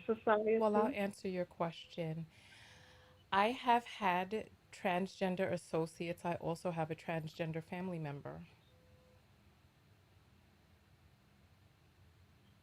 Okay. And so I'm going to go to the family member because I would only assume that that would be someone a lot more close to you, right? So with that particular family member, the depth of my question would be, have you experienced that person being out in society with you, maneuvering places that you may have already said that they shouldn't be in, just so that you can see firsthand how they actually exist in them spaces? I have been out with my trans family member, and one of the things that I will say, I've been in this journey for many Hmm. years, right? If you go back, my very first video discussing trans was about 2012, 2013, around then, right? I remember. I remember. Okay. And what I discovered from befriending a trans person back then, what I discovered is that it's a lot more complicated than just having the feeling that you were born in the wrong body. There are a lot of other things that go along with this crisis of identity, right? And what I found was that this person was very unstable, that the person was taking different hormones and had different things going on inside of them, and they were unstable. And I was actually frightened at one point, and I also got a chance to sit there and see the delusion that this person lived in, and it was startling. In terms of my family member who's trans, I mean, there's a lot of contradictions that exist with being socialized one way, traversing this fine line, and wanting the privileges that exist that are most convenient. It's convenient to want this certain thing, but when you are asked to rise up or stand up in a certain way or to be a certain way, you want to fall back on, fall back on your programming. Like you'll see that people will call in here who say that they're a woman, and they'll start trying to overpower and dominate me in a way that no woman has ever in all the such odd years that I've been living, that no woman has ever. So it's like on the one hand, you say that you're a woman, but you are domineering like a man. And so yeah, I have people. I have not come up with this point of view because I looked through some magazines and I was like, oh, this person don't look cute in a skirt. I've come up with this point of view from over a decade of interacting with, having conversations with, and now I've spent the past year reading different theory. That's why when the person was like, read a damn book, I'm like, tell me what book to read because I'm trying to get this. I'm trying to understand, but from what it is that I'm seeing, people's idea of what another gender is really is, it comes from the construct of that society. Their idea is like, it's just it's fantasy. Mhm. Okay, I was trying to not overtalk you. Oh, thank you. So, so I do hear you. I happen to believe that none of this is really made from a cookie cutter, and I think each individual woman, as in grown female adults, and as in man, as in grown male um, people. Um, I think that none of us are the same, right? I don't think there's just one way that we can actually really just view gender and all these things, right? I think that's probably another conversation, but that is one of my thoughts there. And so, with my experience, one of my male friends, and he's a gay guy, he asked me, would I be open to meet one of his biological friends? And at first, I was a little younger then, and so at first I was like, no, I don't think I want to do that. But then I said, why not? So when we showed up, he had another biological friend who wasn't the one who I was going to meet. Um, we happened to show up together to meet the one he wanted me to meet, actually, right? And so she said, well, where's your friend? And I looked over at him, and then she said, no, the tranny. And so then he looked at me as he thought that I was going to say me. Oh, it's me right here. But I didn't. And he said, well, this is my friend. And he called out my name. And she said, oh, hi. And she told me her name and whatever, right? And so then we proceeded to have our night out. And I noticed that my interaction with her was very inquisitive, and just the way that she watched me, it was like she was really trying to understand how is it that this person who I know that is biologically male is being perceived in the same way that I do. And I asked her, is this what she, and she said, yeah, how do you know? I said, oh, what's from the way you're just looking at me? I said, girl, I ain't new to this. I'm probably a lot older than you. I know what it looks like. So she said, yeah. She was like, so what did you tell him when the guys were approaching me or whatever? She said, did you tell him that you were really a man? And so in that moment, I said, why should I have told him that? But you saw how quickly I dismissed him, right?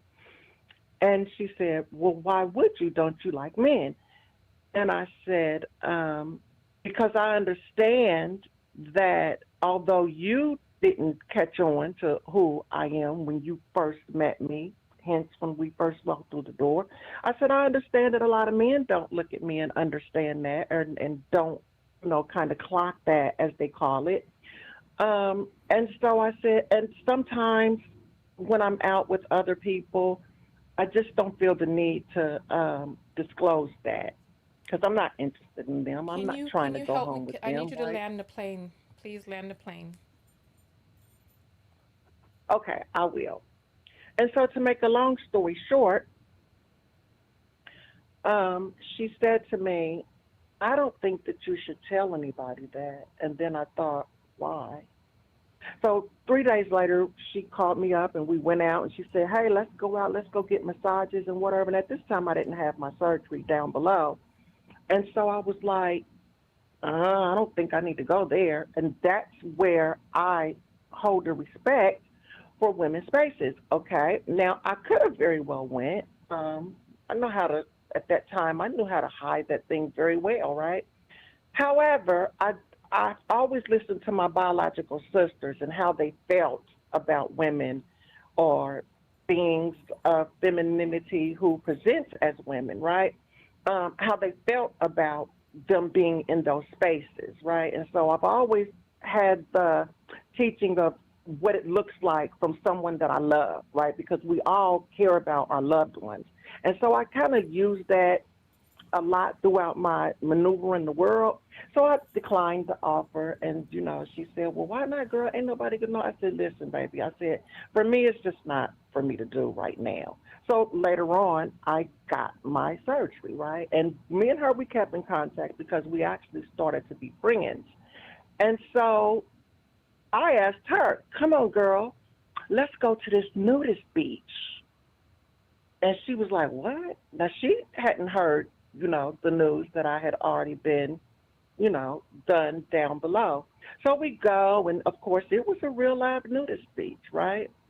Where everyone is straight up nude on one side, and then there's another side where you don't have to be so nude. But me having this uh, uh, plastic vagina, I knew that now I can be in that space, right, and not be looked at in a way of what are you doing over here? This don't look right. There's nothing incongruent with who you're representing you to be. So we go, and I'll land my plane here. The experience that she got from the way that I was perceived, it kind of floored her. I would like for you to have that type of an experience if you have not. I've, Um, the person that I went to, that I befriended years ago, completely passed. You could not tell. And still, there were hormonal issues and mental issues going on with this person. I like gender dysphoria. I don't know if it's still classified as a mental issue, but I know that there is mental unwellness with feeling that you were born in the wrong body. So just because a person passes doesn't mean that they are something else. It just means that they have a feeling about a thing. I agree. I agree with that, and I do believe that um, uh, dysphoria is also a form of mental unwellness. I would agree, but I do believe that it can be fixed with that congruency there. Um, for me, it did, meaning that as long as I had that thing attached to me when I did, that was when I was unbalanced. That's when I didn't accept anything about me. That was whenever I looked in the mirror, I tended to always want to hide that part of me. I don't know why. I think that's what gender dysphoria is. But the moment that I got that surgery was the moment that I felt congruent with the way that I thought of myself. And from that point on, my mother said, "You seem so much happier. You seem so much freer, da da da da da da," you know.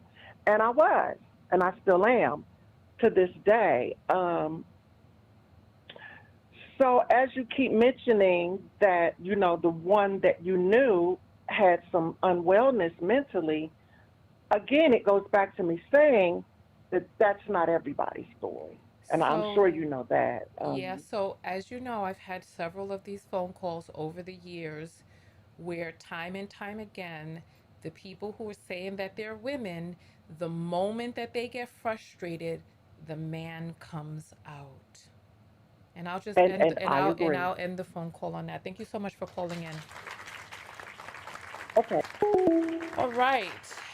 So I kind of feel like we're at the end right now. I feel like we've gone through many different cycles and spoke to a lot of different people.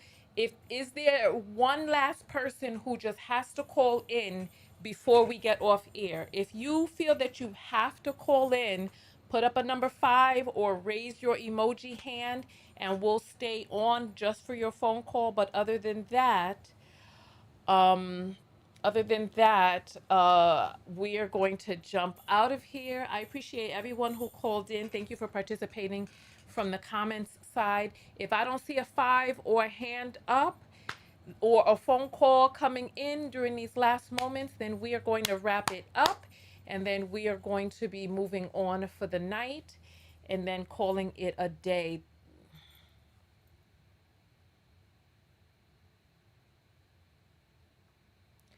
You're on the air live with Tanya. What's your name and where you calling from? So, I called earlier. Hello? Hello. Hi, this is Saw. I called earlier. Can you hear me? Yeah, it's just Can you hear me? it's a Hello? bad Hello? connection. Go ahead. Oh, goodness. Okay, yeah, I just wanted to just clarify a point and to answer your question more clearly. You had originally asked if there should be a separate space for people who are on the spectrum, and just forthrightly, I think that's a yes. Um, I think that's so because, like you had said earlier about about where we're working off of the perception of other people. I think that for a lot of queer and trans people, a lot of us actually are in alignment with breaking those perceptions. In a way, we want to break society. So I think that because of how radical we can be sometimes, some people aren't ready for that. And I think there needs to be a sensitivity and a compassion for that. So I think having a medium would be benefit to both parties. All right. Well, thank you so much for calling in and giving your opinion. Thank you. Right, right.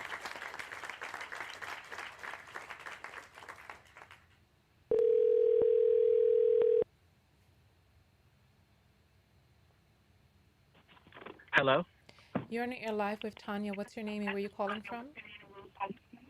my name is Sean. I'm calling from Columbia, South Carolina. Okay, welcome in, Sean. You're going to be the last caller of the night. So talk to us. What is your feedback for the evening or your point of view? My point of view, Tanya, is that men are men, women are women, transgender women are transgender women, transgender men are transgender men. If you do not fit the definition of a human adult female, then you are not a woman. If you do not fit the definition of a human adult male, then you are not a man. I personally believe that transgender women need to, how do you say, own their identity as transgender women, and transgender men need to own their identity as transgender men. Yeah. Well, I definitely think that a person who goes on a journey, the trans journey, that journey should be honored. So I agree with you. Yes. And I think that trying to group women and transgender women together is dangerous because there isn't a solid definition of what is considered a transgender woman, because a transgender woman can be a very masculine being with, well, I wouldn't say masculine being, but a being with masculine traits such as a beard and a goatee, but with a lace front wig and a dress. And this being is considered a transgender woman but wants to be referred to as a woman.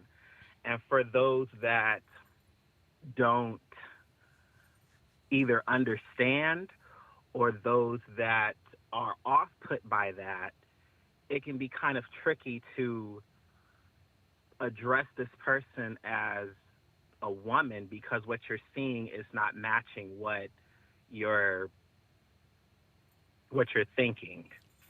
And I think in an effort to be considerate of So the hold feelings on for of one trans, moment. I'm sorry. Is anyone else hearing an echo with the caller's audio? I think okay, I hear a little bit of my own echo through your phone, but go ahead. So by the way, are you in the LGBTQ plus community? Yes, I'm a bisexual man. That's interesting. That's interesting. So I'm curious. So do people's genitalia matter to you? Yes. It does. I am, yes. Okay, tell me more. Yes. So when I interact with women, I prefer like I said, a feminine being. When I interact with men, I prefer a masculine being. For my preference and what I gravitate towards, if I'm interacting with a man and we're getting ready to have sexual intercourse, I'm expecting a penis and testicles. If I'm interacting with a woman and we're about to have sexual intercourse, I'm expecting a vulva, clitoris, and vagina. Oh. So if you meet a person that you think is a man and then you get down to the nitty gritty, or vice versa, then how do you handle something like that, especially since you're okay with either or? So if you think you're with a woman and then there's a penis down there, you're going to be upset. Me personally, I wouldn't be upset, but I would let this person know that, hey, I am not trans attracted, so this isn't going to work.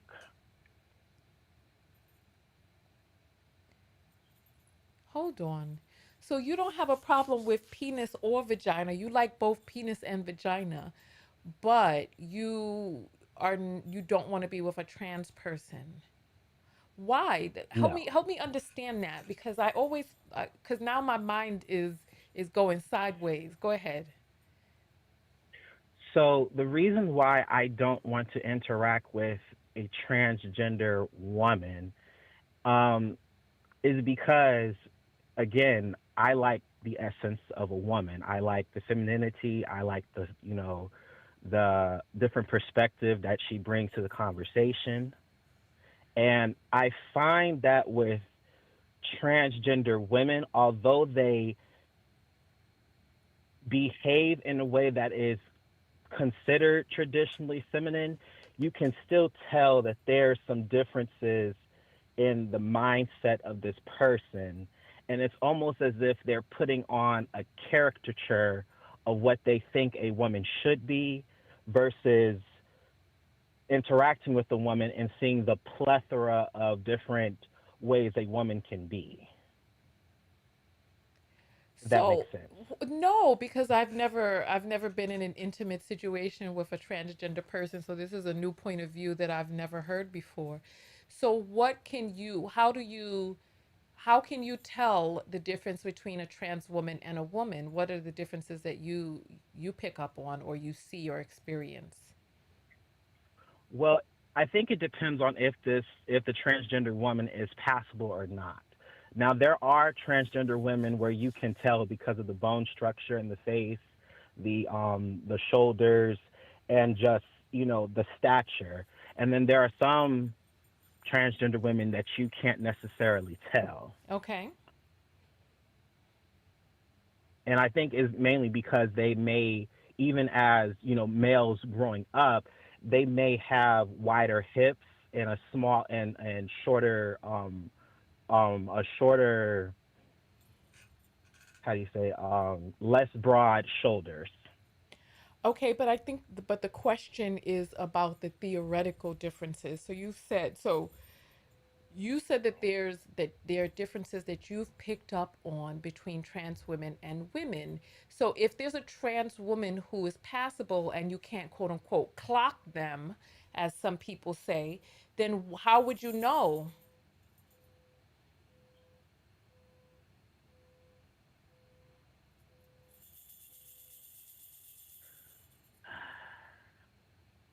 How would I know?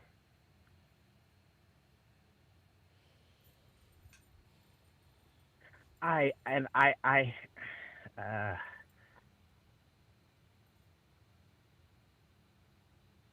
I would like I would want to say behavior. Um, and I hate to take this to like a sexual manner, but I find that some biological women are less eager to engage in sexual activity versus transgender women, in my experience, are more eager to engage in sexual activity. Okay, so that's one difference that you've picked up on. What else?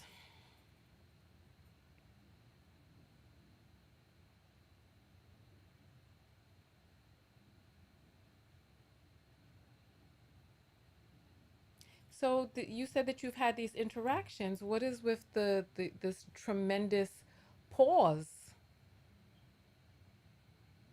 I'm trying to. Well, the thing is, I've never interacted with a transgender woman sexually. The only time I've ever interacted with a transgender one was in with regular conversation. Interesting. So the people that you've interacted with sexually have been trans men. No, I've interacted with men sexually, and I've interacted with women sexually. Oh, okay. So then how do you, so now I'm feeling more confused because you were saying that you're not trans attracted, but you're not really giving any reasons for why you're not trans attracted, not anything that's substantive. So you're saying that the trans women have wanted to have intercourse with you more readily than a woman would. Besides that, then what is there?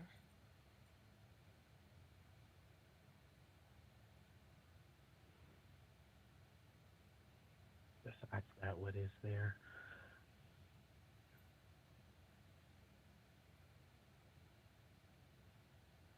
I would say, and let me back up, I would say the transgender women that I have interacted with from a general conversation standpoint were transgender women that were you were able to quote unquote clock, Okay. if that makes sense. I haven't personally interacted with transgender women that you could not clock, so I can't necessarily speak from that perspective, but I can speak from the perspective of the transgender women that you can clock. Okay. So is it something physically that you're not attracted to, or is there something else? I'm just trying to understand. I would say it's physical. Okay. So even though you are attracted to men, you're not attracted to men who are kind of in a transitional kind of state, is what you're saying. That you like Yes. unambiguous males. Yes. Okay. Interesting. Interesting. Okay. Okay. That's interesting. I'm trying to wrap my mind around it. So, have you ever interacted with a trans man? Yes. And so, could you clock them? No. All right. So then, what was the issue there? The issue with not being able to clock them No. What was the issue with relationship with a trans man if the person looked like a man and you're attracted to men? because once the information is given to me that the person I'm interacting with is a trans man, I automatically know that this person doesn't have penis and testicles.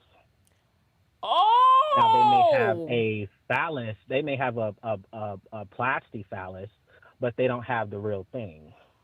Oh. So the trans man can't give you what you need in terms of. I wouldn't. Well, I mean, I guess they could, but it's not something I personally want to involve myself with. So you're saying you want the real McCoy. Yes, if I'm going to be having sex with a man, I want the real thing. If I'm going to be having sex with a woman, I want the real thing. Well, all right then. I don't know what else to say. Oh, and Tanya, I want to ask you a question. Sure. When you asked me before, was I a member of the LGBT like LGBT community. What gave it away? What do you mean? Now, I ask because in some spaces, and this is just my personal experience, some of the women I interact with automatically assume that I'm straight.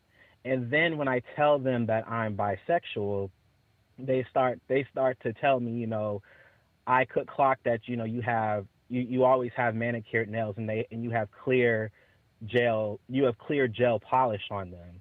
And then I can tell within like your communication style, you are more communicative than the rest of the men that I've been around, and you kind of have like a style about you that's a little bit different. Now that could be in reference to the type of men that they are used to interacting with, but I was just curious what gave it away. Was it, the voice, or was it, the communication style, or were you just asking to be curious? Yeah, just asking. And it sounds like you have a little twang. A twang. I mean, it sounds like you have a little twang. What can I say? A twang. I was Okay. watching this. I was watching this TikTok that said that straight men don't really enunciate their words like like women and gay men do. That they just really kind of just lazily let the language come out. So, Well, I think straight men have a lot to work on because that's terrible. yeah. Yeah. Yeah. Well, it was wonderful talking with you. Thank you so much for calling in, and you have a great night. Thank you. All right.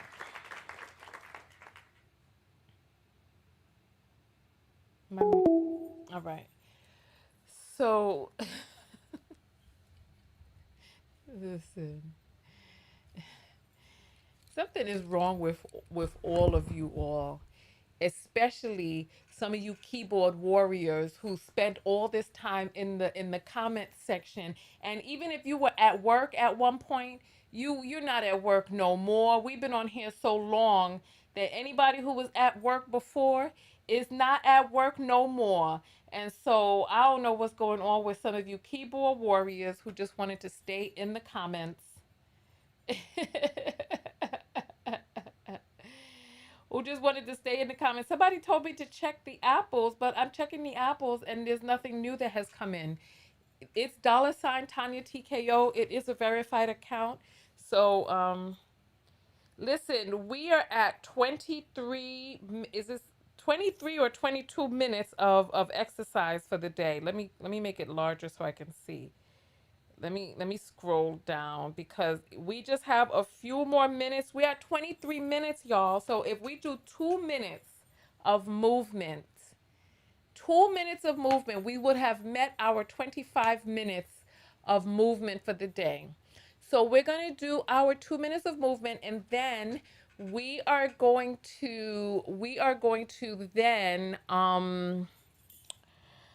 oh, I'm feeling so absent-minded right now. We're going to do our 2 minutes of movement, then we're going to do our self-love lesson. Okay? So we're going to go into our Christmas music playlist. So this person, 2000 watts, he just wanted to hear himself talk. Damn narc. You a keyboard warrior. You the damn narc. You telling on yourself. Every projection is a projection. I don't know how to. I'm too tired to know how the saying goes. You projecting because did you call in green avatar? Did you call in because you have a lot to say about all of the people who did, but I don't remember hearing you call in. Unless you were that person who got cursed out. Well, I doubt you still be on the broadcast. Oh, I ain't in the mood for that. Let's see. I ain't in the. Why Christmas music sound like that? It got all these jingling bells and stuff.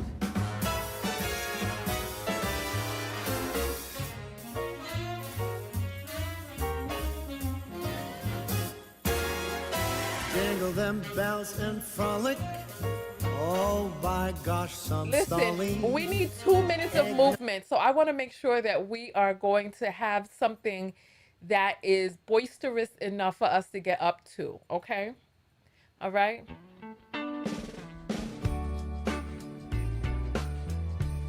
Oh, this is the sweet song. This is a sweet song, but Know how you're busy, but nope, shut up.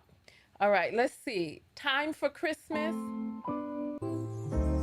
what a feeling. Now it's Shut up. All right, let's see if we could find. We have Rudolph, my dear. Then we have the Nutcracker. We got Santa Claus, pull up. Okay, let's see. Christmas in my heart. Hold up, I am on my way. I'm in motion. All right, listen, get up out your seat. Let's do it. We got 2 minutes. All right, come on. Yeah, let's go outside. We can hang out on the beach without freezing. Yeah, isn't that amazing? In Christmas times, we'll be chilling and having a good time. Doesn't matter if the snow is falling or the wind blows and the rain is pouring. It will always be Christmas in my heart. But this year I wanna hang out with my friends and family, making angels in the Sanctuary.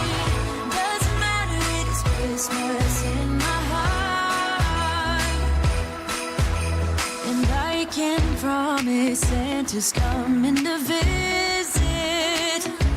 No, he wouldn't miss this in Christmas times.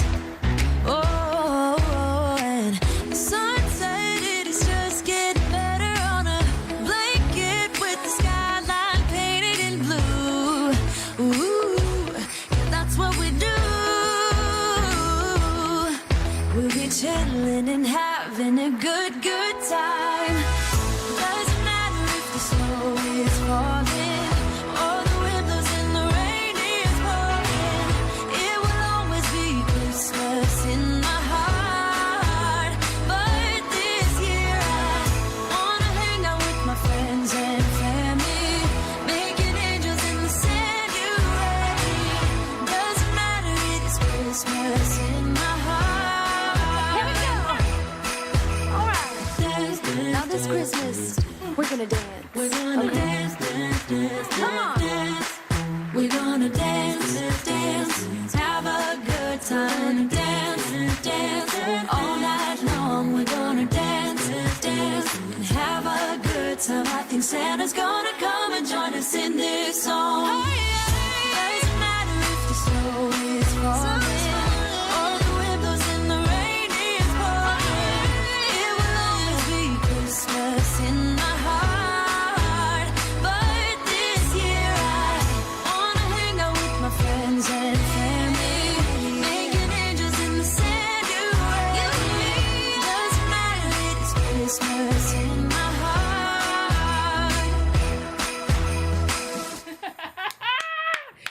Oh, that was so good. That was so good. Let's see if we made it. We made it. We made it. We closed those rings, y'all. We did it. We did it. Oh, oh my goodness. All right. We did 25 minutes of dancing on my broadcast. Now do you all see why I encourage our movement breaks? Because at the end of the day, if we're going to be sitting here, we might as well be honoring ourselves in the process. Wait, somebody said they almost spit their drink. Oh, goodness. All right. Whew. Let me see. Somebody says what? Tonya was literally recording the conversation. That's why you heard your echo in the background. I mean, we're live on the air, so the thing is recorded. I don't know what's going on. You seem like you have some unaddressed issues Green Avatar. It seems like you got some stuff going on with you that you don't want to admit to, and you need to. No one else. Let me just pull this down. No one else can work on that for you but you. I can't do the dance moves and your heart rate monitor go up. I can't do the crunches for you and your abdominal muscles grow. I can't do the mental health work on myself and you get better from it. You have to do your own work, and it's not easy work to do. And it seems like you got some stuff going on that needs to be addressed. At this point, we've been on for almost 4 hours. There's no way for you to call in right now. I'm not taking any more phone calls. You should have been here earlier. You should have been here earlier. Let's get these self-love lessons out. Let's get these self-love lessons. I don't like this song. How do we move to the next one? Oh, I don't see the song that's playing. Pause. Where's this song playing from? I don't know where it's playing from. Let's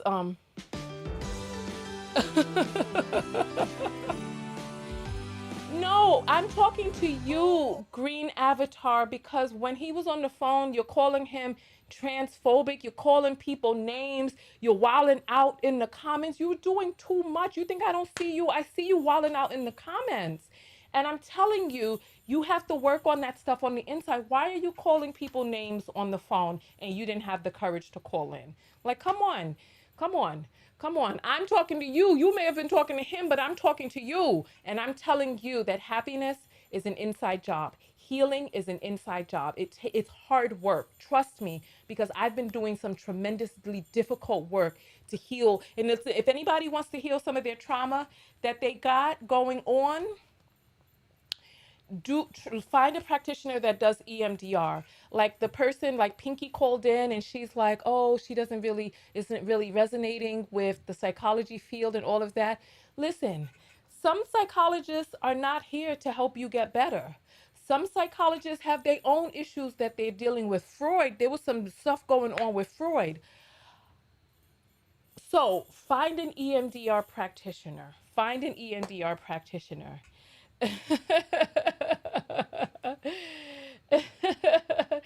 And Green Avatar is saying, read that again. I'm talking about him. And I'm talking about you. Hear me again. I don't think I stuttered. Green Avatar, I'm telling you, based on my observation of the way you carried on in the comments today, that you have to do your own work. That I don't know you. I don't know how you identify. I'm just saying that from my observation, there's work that you need to do. Let's go into our self-love lessons. Okay? Listen, Brandon, AKA Brandon, please don't argue in the comments. Let's continue moving forward. Let's get our self-love lessons for today's broadcast. Because if you two want to fight, you all can exchange phone numbers and then you all can go, smooch or do whatever it is that y'all want to do behind the scenes. Okay? And Green Avatar is saying that my heart rate isn't raised from any of this. Your heart rate needed to be raised because we just finished dancing. So you telling me that you didn't get your black ass up and start dancing with the rest of us? If you dance in these dance breaks, let me see you put up a 7. Raise up your lucky number 7 if you dance during these dance breaks. If you did not, put up a 0, because all of y'all should have been up moving. All of y'all should have been up moving. All right, let's get our self-love lessons together. Excuse me.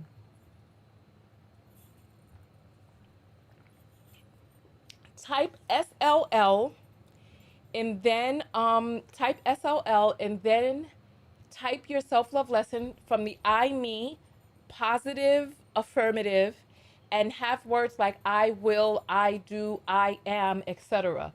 So like this person, first self-love lesson has come in and says, I'm going to keep dancing in my light that lights the way for me and radiates inward and out. I love it. I love it. All right, so there's people here who were getting up and dancing. So if your heart rate was not raised, that means that you were not doing your self-love job. Because Because even I was up doing my foolishness, is whatever it is that was coming to mind. Okay, perfect. 6.9, I'm at work. Listen, I tell you all, if you're at work, you can always and release, clench and release. And Green Avatar is talking about I'm in bed. That ain't no excuse. All this time you've been on here, your behind needed to be doing something. You could do some leg raises. You can move your legs around and you needed to do something to get your heart rate up. All right, we got one person that's admitting the zero that they didn't do it. It's always one doing the most on our broadcast. Some of y'all need to chill. It's true. It's true. It's true. All right. SLL, I will always have my happy spark. So we're not using words like don't, not, never. We're going to use positive affirmative words like I will, I always, I am. We're going to use positive affirmative words, okay? So change around, take out the words not, never, and all of that.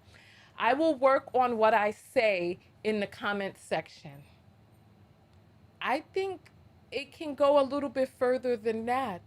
It's not just about what it is that you say, it's about something that's going on the inside that's even sparking those thoughts and feelings. Go, I don't want to say go talk to someone because that sounds condescending, but do what you need to do to heal whatever it is that has you calling people names in the first place. SLL. I washed my crown today. My coils are cared for. Natural hair self-care. Okay, speaking of crown, you all remember I learned how to do what do you call that? Screen printing. And this is it says my pronoun is queen. That's what it says. It says my pronoun is queen. So yes. So I made this design, I burnt the screen, and I used gold ink to make this. So thank you. Thank you.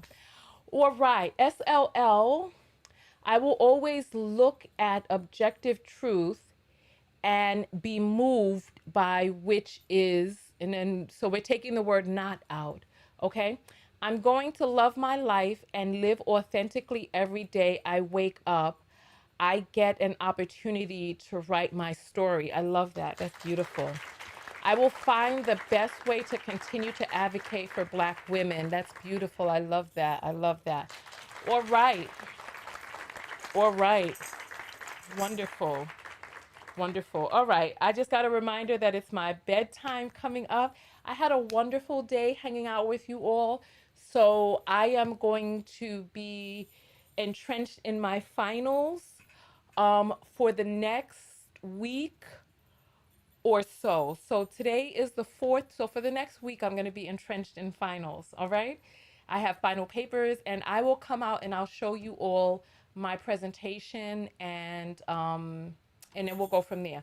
All right. Let's see. SLL. I will continue to rejoice in myself and others. Wonderful. Wonderful. Wonderful. Wonderful. And someone is saying, I needed all movement. It went by too fast, so I didn't see it. I am what I am, how I am, and who I am, and I'm happy. Okay. All right. All right. I need to slow down when I talk and breathe. I went back to check how I did on the call, and OMG, I'm sorry I spoke a bit more when you were interjecting. Wasn't on purpose. Please forgive me. Okay, so you have to forgive yourself. The call is over. That time is past, but it's lingering on inside your mind and heart because of something that's going on inside of you. We got through our call. You're having self judgments right now. So, how can you love yourself in this moment? So, you said, I breathe, I relax, forgive yourself, forgive yourself. All right. SLL, I will continue to. I will continue to gatekeep my gender, woman. Okay, okay, okay. All right. So, my self love lesson for today's broadcast.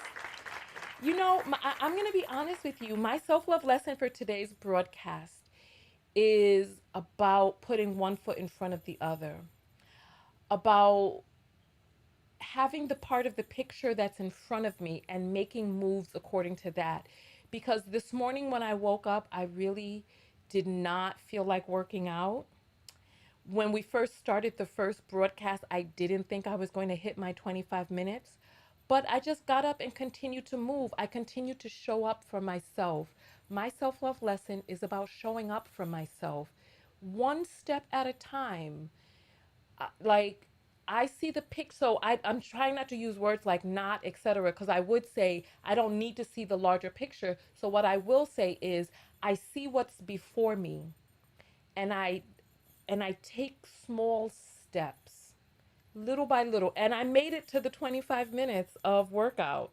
I made it. I closed my rings. I met my exercise goal for the day, and I'm happy. I feel very proud and rejoicing in the fact that I took care of me, that that I that I made myself a priority. I was going to say that I made no excuses, but rather than saying I made no excuses, I take the word not out and say I made myself a priority, because that's actually what it is. I decorated my trees today. I wasn't in the holiday mood, but I did one little thing. I said, well, you know what? Let me just take the trees out of the box. And then I unfolded them and I said, you know what? Let me just put the lights on the trees. And I said, you know what?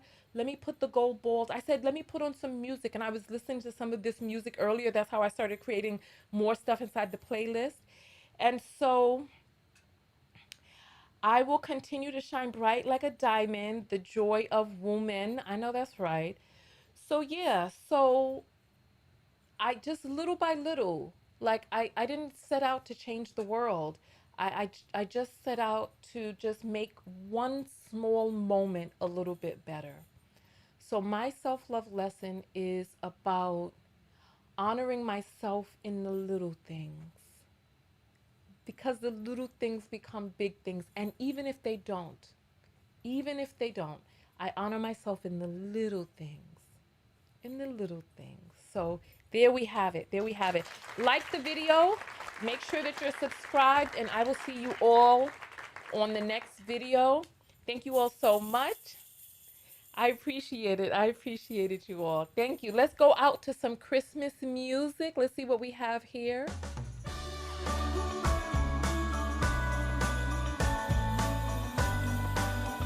All right.